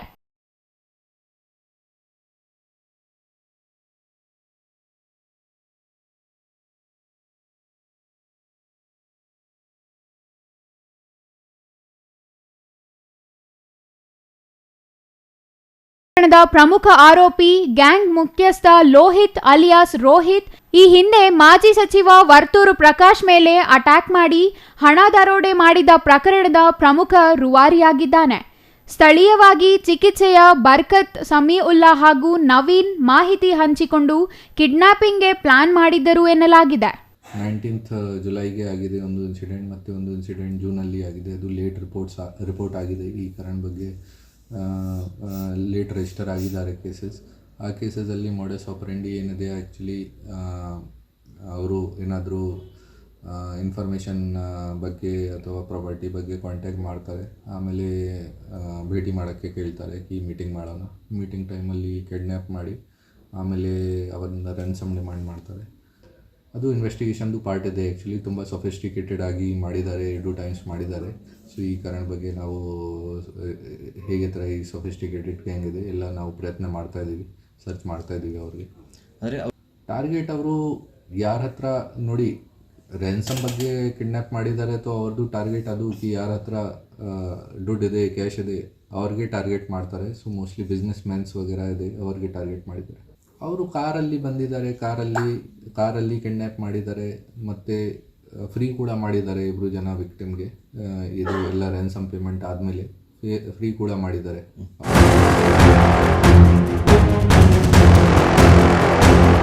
Praveen, CTV news, Chikkaballapur. ಆಕೆ ನೋಡಲು ಸುಂದರಿ. ಆಕೆ ಸೌಂದರ್ಯಕ್ಕೆ ಇನ್ಸ್ಟಾಗ್ರಾಂನಲ್ಲಿ ಪ್ರೇಮವಾಗಿ ಪೊಲೀಸ್ ಕಮಿಷನರ್ ಆಫೀಸ್ನಲ್ಲಿ ಮದುವೆಯಾಗಿ ಇಡೀ ರಾಜ್ಯಾದ್ಯಂತ ಸುದ್ದಿಯಾಗಿದ್ದರು. ಆದರೆ ಆಕೆಯ ಬಗ್ಗೆ 2ನೇ ಗಂಡ ಟ್ವಿಸ್ಟ್ ನೀಡಿದ್ದಾನೆ. ಅಷ್ಟಕ್ಕೂ ಆತ ಹೇಳಿದಾದರೂ ಏನು ಅಂತೀರಾ? ಈ ಸ್ಟೋರಿ ನೋಡಿ. ಹೌದು, ಹೀಗೆ ಪೊಲೀಸ್ ಕಮಿಷನರ್ ಕಚೇರಿಯಲ್ಲಿ ಮದುವೆಯಾಗಿ ಮಾಧ್ಯಮಗಳ ಮುಂದೆ ಸಂತೋಷದಿಂದ ಮಾತನಾಡುತ್ತಿರುವ ಪವಿತ್ರ ಕುರಿತು ಈಗ ಎರಡನೇ ಗಂಡ ಟ್ವಿಸ್ಟ್ ನೀಡಿದ್ದಾನೆ. ಚಿಕ್ಕಬಳ್ಳಾಪುರದ ಶಿಡ್ಲಘಟ್ಟ ತಾಲೂಕಿನಲ್ಲಿ ವಾಟರ್ಮೆನ್ ಕೆಲಸ ಮಾಡುತ್ತಿದ್ದ ಸುಧಾಕರ್ ಎಂಬುವವರ ವಿರುದ್ಧ ಪವಿತ್ರ ಮದುವೆ ಆದ ಸಮಯದಲ್ಲಿ ಸಾಕಷ್ಟು ಆರೋಪ ಮಾಡಿದ್ದಳು. ನನ್ನ ಹೆಸರಲ್ಲಿ ಕೋಟ್ಯಾಂತರ ರೂಪಾಯಿ ಬೆಲೆ ಬಾಳುವ ಆಸ್ತಿ ಇತ್ತು. ಆಸ್ತಿ ವಿಚಾರಕ್ಕಾಗಿ ನನ್ನ ಸೋದರ ಮಾವ ಮನೆಯಲ್ಲಿ ಕೂಡಿ ಹಾಕಿ ಹಿಂಸೆ ನೀಡುತ್ತಿದ್ದ ಎಂಬ ಹೇಳಿಕೆ ನೀಡಿದ್ದಳು. ಈ ಹೇಳಿಕೆಗಳಿಗೆ ಈಗ ಸುಧಾಕರ್ ಕೋಪಗೊಂಡು ಪೊಲೀಸ್ ಠಾಣೆಯ ಮೆಟ್ಟಿಲೇರಿದ್ದಾನೆ. ಆಕೆ ಮಾಡಿರುವ ಆರೋಪಗಳೆಲ್ಲವೂ ಸುಳ್ಳು. ಆಕೆಗೆ ನಾನು ಸೋದರ ಮಾವನೇ ಅಲ್ಲ ಎಂದಿದ್ದಾನೆ. ಸುಧಾಕರ್ ಮತ್ತು ಪ್ರಿಯಾಂಕಾಗೆ ಪರಿಚಯ ಆಗಿದ್ದು ಕಾರು ಬಾಡಿಗೆ ಹೋಗಿದ್ದ ವೇಳೆ. ಆಗ 1 ವಾರಕ್ಕೂ ಹೆಚ್ಚು ಕಾಲ ಫೋನ್ ಮೂಲಕ ಮಾತನಾಡಿದ್ದಾರೆ. ನಂತರ ಪ್ರಿಯಾಂಕಾ ನನಗೆ ನೀನು ಬೇಕು ಎಂದು ಸುಧಾಕರ್ ಜೊತೆ ಬಂದಿದ್ದಾಳೆ. ಬಂದ 10 ರಿಂದ 15 ದಿನಗಳ ಅಂತರದಲ್ಲಿ ಮೊದಲನೇ ಗಂಡ ಬಂದು ವಾಪಸ್ ಕರೆದುಕೊಂಡು ಹೋಗಿದ್ದಾನೆ. ಮತ್ತೆ ಆಕೆ ಅವನು ಬೇಡ ನೀನೇ ಬೇಕು ಎಂದು ವಾಪಸ್ ಸುಧಾಕರ್ ಬಳಿಗೆ ಬಂದಿದ್ದಾಳೆ. ಹೀಗೆ 8 ತಿಂಗಳ ಕಾಲ ಸಂಸಾರ ಮಾಡಿದ್ದಾಳೆ. ನಂತರ ಬೆಳಗಾವಿಯಲ್ಲಿ ಸ್ನೇಹಿತೆಯ ಮದುವೆ ಇದೆ ಎಂದು ಹೋದವಳು ಇನ್ನೊಬ್ಬನ ಜೊತೆ ಮದುವೆ ಆಗಿದ್ದಾಳೆ ಎಂದು ಎರಡನೇ ಗಂಡ ಆರೋಪಿಸಿದ್ದಾನೆ. ಅಲ್ಲದೆ ಆಕೆ ನನ್ನ ಮೇಲೆ ಇಲ್ಲಸಲ್ಲದ ಆರೋಪ ಮಾಡಿದ್ದಾಳೆ. ನಾನು ಸೋದರ ಮಾವ ಎಂದಿದ್ದಾಳೆ. ಆಕೆಗೂ ನನಗೂ ಸಂಬಂಧವೇ ಇಲ್ಲ, ಕಿರುಕುಳ ನೀಡಿದ್ದೇನೆ ಎಂದು ಆರೋಪಿಸಿದ್ದಾಳೆ. ಈ ಎಲ್ಲ ಆರೋಪಗಳು ಸುಳ್ಳು ಎಂದು ಶಿಡ್ಲಘಟ್ಟ ನಗರ ಪೊಲೀಸ್ ಠಾಣೆಯ ಮೆಟ್ಟಿಲೇರಿದ್ದಾನೆ. ನಾನು ಕುಂದಲಗುರ್ಕಿಯಲ್ಲಿ ವಾಟರ್ಮ್ಯಾನ್ ಕೆಲಸ ಮಾಡ್ತೀನಿ. ನಾನು ಅಂಗ್ರೇಕ್ನಳ್ಳಿಗೆ ಕಾರ್ ಬಾಡಿಗೆ ಅಂತ ಹೋದೆ. ಅಲ್ಲಿ ಪರಿಚಯ ಆಗಿದ್ದು ಪ್ರಿಯಾಂಕಾ. 1 ವಾರ ಫೋನಲ್ಲಿ ಮಾತಾಡಿದ್ವಿ. ಫೋನಲ್ಲಿ ಮಾತಾಡ್ಬಿಟ್ಟು ನೀನಂದರೆ ನನಗೆ ಇಷ್ಟ, ನಾನು ನಿನ್ನ ಜೊತೆ ಬಂದ್ಬಿಡ್ತೀನಿ ಅಂತ ಹೇಳಿದ್ರು.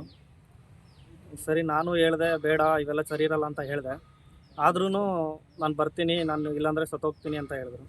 ಸರಿ ಆಯಿತು ಬಾ ಅಂತ ಕರ್ಕೊಬಂದು ನಾನು ಒಂದು 8 ತಿಂಗಳಿಂದ ನನ್ನ ಜೊತೆ ಇದ್ದೆ. 8 ತಿಂಗಳು ಜೊತೆಯಲ್ಲಿದ್ದು ಬೆಳಗಾವಿಗೆ ಮದುವೆ ಇದೆ ಅಂತ ಹೇಳ್ಬಿಟ್ಟು ಬೆಳಗಾವಿಗೆ ಹೋದರು. ಅಲ್ಲೇನೋ ಪ್ರಾಬ್ಲಮ್ ಆಗಿದೆ ಬಂದು ಕರ್ಕೊಂಡೋಗು ಅಂತಂದರು. ಅಲ್ಲಿಗೋದೆ. ಅಲ್ಲಿಗೋಗಿ ಖಾನಾಪುರ ಪೊಲೀಸ್ ಸ್ಟೇಷನಲ್ಲಿ ಕಂಪ್ಲೇಂಟ್ ಆಯಿತು. ಅಲ್ಲಿ ನಾನು ಬರೋಲ್ಲ, ನಾನು ಇಲ್ಲೇ ಇರ್ತೀನಿ ಅಂತ ಅವ್ರ ಮುಂದೆ ಹೇಳಿದ್ರು. ಮತ್ತು ಸರಿ ಆಯಿತು ನೀನು ಇಲ್ಲೇ ಇದ್ಕೋ ಅಂತ ಹೇಳ್ಬಿಟ್ಟು ನಾನು ಬಂದುಬಿಟ್ಟೆ. ನಾನು ಬಂದಾದಮೇಲೆ ಕೊಡಗಳ್ಳಿ ಪೊಲೀಸ್ ಸ್ಟೇಷನ್ಗೆ ಅವಳಗೆ ಬಂದು ನಾನು ಈ ಥರ ಕೊಡಗಳ್ಳಿ ಪೊಲೀಸ್ ಸ್ಟೇಷನ್ ಹತ್ರ ಇದ್ದೀನಿ ಬಾ ಅಂತ ಕರೆದ್ರು. ಮತ್ತು ಅಲ್ಲಿಗೆ ಹೋಗಿ ಅಲ್ಲಿ ಕಂಪ್ಲೇಂಟ್ ಕೊಟ್ಬಿಟ್ಟು ಸುಧಾಕರ್ ಅನ್ನೋರು ನಮ್ಮ ಗಂಡ ನಾನು ಇವ್ರ ಜೊತೆನೇ ಇರ್ತೀನಿ ಅಂತ ಹೇಳ್ಬಿಟ್ಟು ಬಂದು 1.5 ತಿಂಗಳು ನನ್ನ ಜೊತೆನೇ ಇದ್ದರು. 1.5 ತಿಂಗಳು ನನ್ನ ಜೊತೆನೇ ಇದ್ದು ಮತ್ತೆ ನಾನು ಬೆಂಗಳೂರಿಗೆ ಹೋಗ್ತೀನಿ ಕೆಲಸ ಹುಡ್ಕೋಕ್ಕೆ, ಅಲ್ಲಿ ಕೆಲಸಕ್ಕೆ ಹೋಗ್ತೀನಿ ಅಂತ ಹೇಳ್ಬಿಟ್ಟು ಹೋದರು. ಹೋಗಿದ್ದಾದಮೇಲೆ ಒಂದು 3 ದಿನ ಫೋನ್ ರೀಚ್ ಆಯಿತು. ಆದ ನಂತರ ಫೋನ್ ರೀಚ್ ಆದಮೇಲೆ ಮತ್ತೆ ಫೋನ್ ಸ್ವಿಚ್ ಆಫ್ ಬಂತು. ಮತ್ತು ಎಲ್ಲೋಗಿದ್ದಾರೆ ಅಂತೇಳ್ಬಿಟ್ಟು ಟ್ರೇಸ್ ಔಟ್ ಮಾಡೋಕ್ಕಾಗಲಿಲ್ಲ. ಮತ್ತು ಅದು 2ನೇ ದಿವಸನೇ 3ನೇ ದಿವಸನೂ ಮತ್ತೆ ನ್ಯೂಸಿಗೆ ಬಂತು ಈ ಥರ ಮದುವೆ ಆಗಿದ್ದೀವಿ ಖಾನಾಪುರದಲ್ಲಿ ಅಂತ. ಆಮೇಲೆ ನನಗೆ ಈ ಥರ ವಿಷಯ ಗೊತ್ತಾದಮೇಲೆ ಇಲ್ಲಿಗೆ ಇದ್ರ ಹತ್ರ ಬಂದೆ. ಇಲ್ಲ ಸರ್ ಅದೆಲ್ಲ ಸುಳ್ಳು ಸರ್, ಸ್ವಂತ ಮಾವನೂ ಅಲ್ಲ ಸರ್, ಅವ್ರು ನನಗೆ ಯಾವ ರಿಲೇಷನ್ನೂ ಅಲ್ಲ ಸರ್. ಅವರು ನಾನೇ ಕಳಿಸ್ಕೊಟ್ಟೆ ಕರ್ಕೊಂಡು ಹೋದರು. ಮತ್ತೆ 1 ವಾರ ಇಟ್ಕೊಂಡು ಮತ್ತೆ ರಿಟರ್ನ್ ಬಂದುಬಿಟ್ರು ಅವರು. ಇಲ್ಲ ನಾನು ಅಲ್ಲಿರಲ್ಲ, ನಾನು ನಿಮ್ಮ ಜೊತೆನೇ ಇರ್ತೀನಿ ಅಂತ ಹೇಳ್ಬಿಟ್ಟು ನಮ್ಮ ಜೊತೆಗೆ ಬಂದುಬಿಟ್ರು. ಬಂದಿದ್ದಾದಮೇಲೆ ಇದ್ದರು ನಮ್ಮ ಜೊತೆನೇ. ಮತ್ತು ಈ ಥರ ಬೆಳಗಾವಿಗೆ ಹೋಗಿ ಮತ್ತೆ ಇಲ್ಲಿಗೆ ಬಂದು ಮತ್ತೆ ಈ ಸಮಸ್ಯೆ ಆಗಿ ಈ ಥರ ಎಲ್ಲ ಆಯಿತು ಸರ್. ನಂದು ಫೋನುಗಳು ಮತ್ತು ನನ್ನ ತಾಳಿ ಕಟ್ಟಿರೋ ತಾಳಿ, ಕಾಲುಂಗ್ರ, ಒಡವೆಗಳು, 2 ಫೋನುಗಳು ಎಲ್ಲ ತಗೊಂಡು ಯಾವುದೇ ಥರ ಸಂಬಂಧ ಇಲ್ಲ ಸರ್ ಅವ್ರಿಗೂ ನಮಗೂ ಏನೂ ಇಲ್ಲ ಸರ್. ಆ ಥರದ್ದೇನೂ ಇಲ್ಲ ಸರ್. ಸುಖವಾಗೇ ನೋಡ್ಕೊತಾ ಇದ್ದೆ. ಬೇರೆ ಕಡೆ ಕೆಲಸಕ್ಕೂ ಕಳಿಸ್ತಿರ್ಲಿಲ್ಲ. ನಾನು ಇಲ್ಲೂ ಖುಷಿಯಾಗೆ ನೋಡ್ಕೊತಾ ಇದ್ದೆ. ಕರ್ಕೊಂಡು ಹೋಗೋದಕ್ಕೆ ಬಂದಿದ್ದಾನೆ. ನನ್ನ ಇಷ್ಟದ ಪ್ರಕಾರ ನಾನು ಇರ್ತೀನಿ ಅಂತ ಹೇಳ್ಬಿಟ್ಟು ಅಲ್ಲಿ ಇದರಲ್ಲಿ ಖಾನಾಪುರದಲ್ಲಿ ಆಗಿದ್ದು. ಮತ್ತು ಇಲ್ಲಿ ಕೊಡಗಳ್ಳಿ ಪೊಲೀಸ್ ಸ್ಟೇಷನಲ್ಲಿ ಖಾನಾಪುರದವ್ರು ನನ್ನನ್ನು ಲಾಕ್ ಮಾಡಿದ್ರು, ನನಗೆ ಬ್ಲಾಕ್ ಮೇಲ್ ಮಾಡಿದ್ರು, ನನ್ನನ್ನು ಮದುವೆ ಮಾಡ್ಕೊತೀನಿ ಅಂತ ಹೇಳ್ಬಿಟ್ಟು ಬ್ಲಾಕ್ ಮೇಲ್ ಮಾಡಿದ್ರು. ಅದರಿಂದ ನಾನು ತಪ್ಪಿಸ್ಕೊ ಬಂದ್ಬಿಟ್ಟಿದ್ದೀನಿ ಅಂತ ಹೇಳ್ಬಿಟ್ಟು ಕೊಡಗಳ್ಳಿ ಪೊಲೀಸ್ ಸ್ಟೇಷನಲ್ಲಿ ಕಂಪ್ಲೇಂಟ್ ಆಗಿದೆ.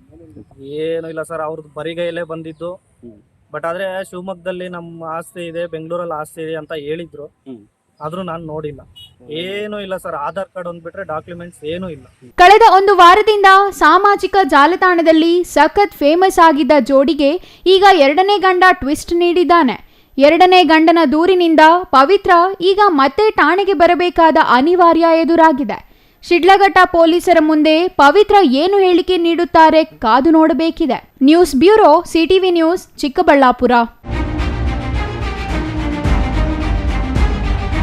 ಇದೀಗ ಚಿಕ್ಕದೊಂದು ವಿರಾಮದ ನಂತರ ಸಿಟಿವಿ ನ್ಯೂಸ್ ಮುಂದುವರಿಯಲಿದೆ.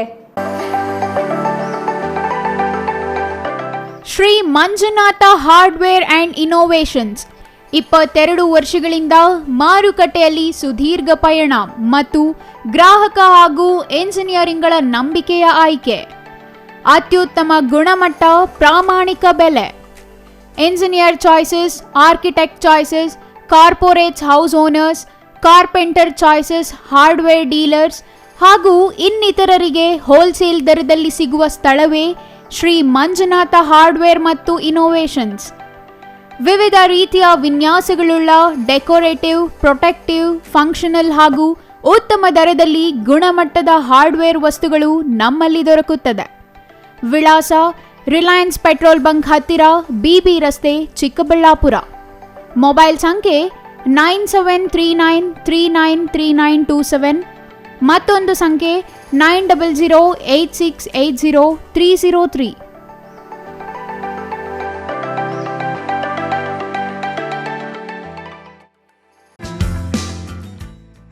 ರಾಮೂಸ್ ಫರ್ನಿಚರ್ ಪ್ಯಾರಡೈಸ್, ರಾಗ ಬಿಲ್ಡಿಂಗ್, ಬಿಬಿ ರಸ್ತೆ, ಚಿಕ್ಕಬಳ್ಳಾಪುರ.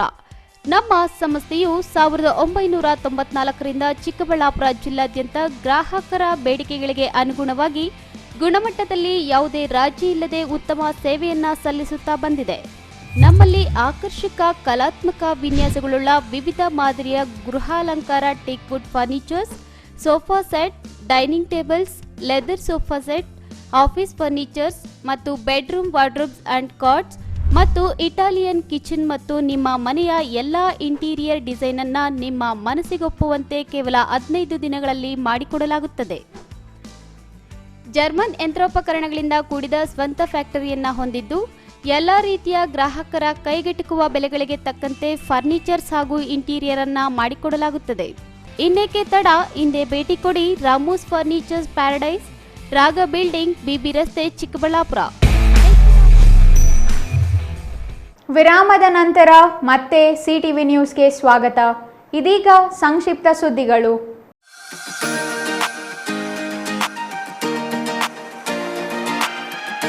ಕಳೆದ 2.5 ವರ್ಷಗಳಿಂದ ದೇವನಹಳ್ಳಿ ತಹಸೀಲ್ದಾರ್ ಆಗಿ ಸೇವೆ ಸಲ್ಲಿಸಿದ ಶಿವಕುಮಾರ್ ವಯೋನಿವೃತ್ತಿ ಹೊಂದಿ ತೆರವಾಗಿದ್ದ ಸ್ಥಾನಕ್ಕೆ ಸರ್ಕಾರ ನೂತನವಾಗಿ ಬಾಲಕೃಷ್ಣ ಅವರನ್ನು ತಹಸೀಲ್ದಾರ್ ಆಗಿ ಆಯ್ಕೆ ಮಾಡಿ ಆದೇಶ ಹೊರಡಿಸಿದೆ.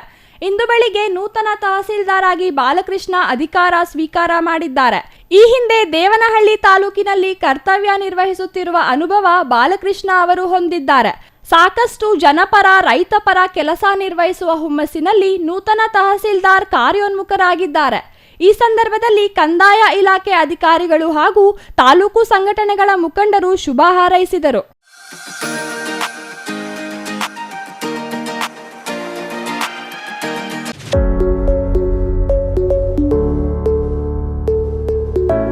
ವಿಜಯಪುರ ಪುರಸಭೆಯಲ್ಲಿ ಪ್ರಥಮ ದರ್ಜೆ ಸಹಾಯಕನಾಗಿ ಕಾರ್ಯನಿರ್ವಹಿಸುತ್ತಿದ್ದ ಗೋಪಿಕೃಷ್ಣ ವಿಜಯಪುರ ಪುರಸಭೆಯಿಂದ ಆನೇಕಲ್ ಪುರಸಭೆಗೆ ವರ್ಗಾವಣೆಯಾಗಿದ್ದು, ಇಂದು ವಿಜಯಪುರ ಪುರಸಭೆ ಸಭಾಂಗಣದಲ್ಲಿ ಬೀಳ್ಕೊಡುಗೆ ಕಾರ್ಯಕ್ರಮ ಹಮ್ಮಿಕೊಳ್ಳಲಾಗಿತ್ತು. ಪುರಸಭಾ ಮುಖ್ಯಾಧಿಕಾರಿ ಸಂತೋಷ್ ಮಾತನಾಡಿ, ಗೋಪಿಕೃಷ್ಣ ಅವರನ್ನು ಪುರಸಭೆಯಿಂದ ಬೀಳ್ಕೊಡಲಾಯಿತು. ಮುಂದಿನ ಅವರ ಭವಿಷ್ಯ ಉತ್ತಮವಾಗಿರಲಿ ಎಂದು ಹಾರೈಸಿದರು. ಇನ್ನು ಈ ಸಂದರ್ಭದಲ್ಲಿ ಪುರಸಭೆ ಕಂದಾಯಾಧಿಕಾರಿ ಚಂದ್ರು, ಕಂದಾಯ ನಿರೀಕ್ಷಕ ತ್ಯಾಗರಾಜ್, ಅನಿಲ್, ಪವನ್, ಸುನಿಲ್, ಶಿವ, ನಾಗೇಗೌಡ, ಲಿಂಗಣ್ಣ, ಜನಾರ್ದನ್, ಮಂಜುನಾಥ್ ಮತ್ತಿತರರು ಹಾಜರಿದ್ದರು.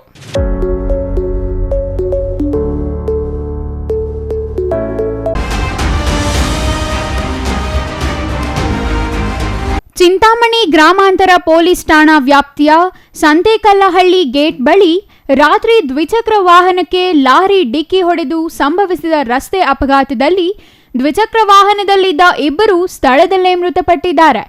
ತಾಲೂಕಿನ ಕನಿಶೆಟ್ಟಹಳ್ಳಿ ಗ್ರಾಮದ 27 ವರ್ಷದ ಭವನ್ ಕುಮಾರ್, 23 ವರ್ಷದ ಭಾನುಪ್ರಕಾಶ್ ಮೃತಪಟ್ಟ ಯುವಕರು. ಭವನ್ ಕುಮಾರ್ ಬೆಂಗಳೂರಿನ ಎಲೆಕ್ಟ್ರಾನಿಕ್ ಸಿಟಿಯಲ್ಲಿ ಕೆಲಸ ಮಾಡುತ್ತಿದ್ದನು. ಭಾನುಪ್ರಕಾಶ್ ಚೊಕ್ಕಹಳ್ಳಿ ಗೇಟ್ನ ಫ್ಯಾಕ್ಟರಿಯೊಂದರಲ್ಲಿ ಕೆಲಸ ಮಾಡುತ್ತಿದ್ದನು. ಕನಿಶೆಟ್ಟಹಳ್ಳಿ ಗ್ರಾಮದಲ್ಲಿ ಸ್ನೇಹಿತನೊಬ್ಬ ಹುಟ್ಟುಹಬ್ಬ ಸಮಾರಂಭಕ್ಕೆ ಇಬ್ಬರು ಸ್ನೇಹಿತರು ಒಟ್ಟಿಗೆ ದ್ವಿಚಕ್ರ ವಾಹನದಲ್ಲಿ ಬೆಂಗಳೂರಿನಿಂದ ತಮ್ಮ ಗ್ರಾಮಕ್ಕೆ ಬರುತ್ತಿದ್ದರು. ಸಂತೇಕಲ್ಲಹಳ್ಳಿ ಗೇಟ್ ಸಮೀಪದಲ್ಲಿ ಚಿಂತಾಮಣಿಯಿಂದ ಬೆಂಗಳೂರು ಕಡೆಗೆ ಹೋಗುತ್ತಿದ್ದ ಲಾರಿ ಡಿಕ್ಕಿ ಹೊಡೆದು ಇಬ್ಬರು ಸ್ಥಳದಲ್ಲೇ ಮೃತಪಟ್ಟಿದ್ದಾರೆ. ಡಿವೈಎಸ್ಪಿ ಮುರಳೀಧರ್, ಗ್ರಾಮಾಂತರ ಠಾಣಾ ವೃತ್ತ ನಿರೀಕ್ಷಕ ಶಿವರಾಜ್ ಸ್ಥಳಕ್ಕೆ ಭೇಟಿ ನೀಡಿ ಪರಿಶೀಲನೆ ನಡೆಸಿ ಮುಂದಿನ ಕ್ರಮ ಕೈಗೊಂಡಿದ್ದಾರೆ. ಮೃತರ ಶವಗಳನ್ನು ಮರಣೋತ್ತರ ಪರೀಕ್ಷೆಗಾಗಿ ನಗರದ ಸಾರ್ವಜನಿಕ ಆಸ್ಪತ್ರೆಗೆ ರವಾನಿಸಿದ್ದಾರೆ. ಕೊನೆಯದಾಗಿ ಮತ್ತೊಮ್ಮೆ ಮುಖ್ಯಾಂಶಗಳು.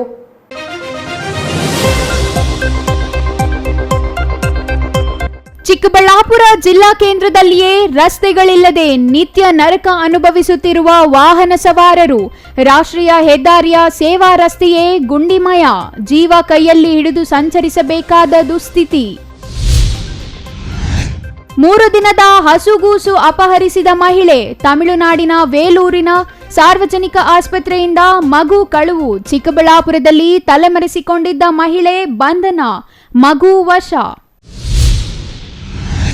ನಿರಾಶ್ರಿತರಿಗೆ ಆಸರೆಯಾದ ಜುಬಿಲಿಯಂಟ್ ಕಾರ್ಖಾನೆ. ನಂಜನಗೂಡಿನ ತಗ್ಗು ಪ್ರದೇಶಗಳ ಜನರ ತೆರವು ಮಾಡಿ ಗಂಡಿ ಕೇಂದ್ರ ಆರಂಭಿಸಿದ ಕಾರ್ಖಾನೆ. ನಿರಾಶ್ರಿತರಿಗೆ ದಿನನಿತ್ಯ ಬಳಸುವ ಸಾಮಗ್ರಿಗಳ ನೆರವು. ಕಾಂಗ್ರೆಸ್ ಸರ್ಕಾರದ ಭ್ರಷ್ಟಾಚಾರ ಜನರಿಗೆ ತಿಳಿಸಲು ಮೈಸೂರು ಚಲೋ. ಬೆಂಗಳೂರಿನಿಂದ ಮೈಸೂರಿಗೆ ನಡೆಯಲಿರೋ ಪಾದಯಾತ್ರೆಗೆ ಬೆಂಬಲ ನೀಡಲು ಮಾಜಿ ಶಾಸಕ ಪಿ ರಾಜೀವ್ ಮನವಿ. ತುರುವೇಕೆರೆಯಲ್ಲಿ ಪೂರ್ವಭಾವಿ ಸಭೆ.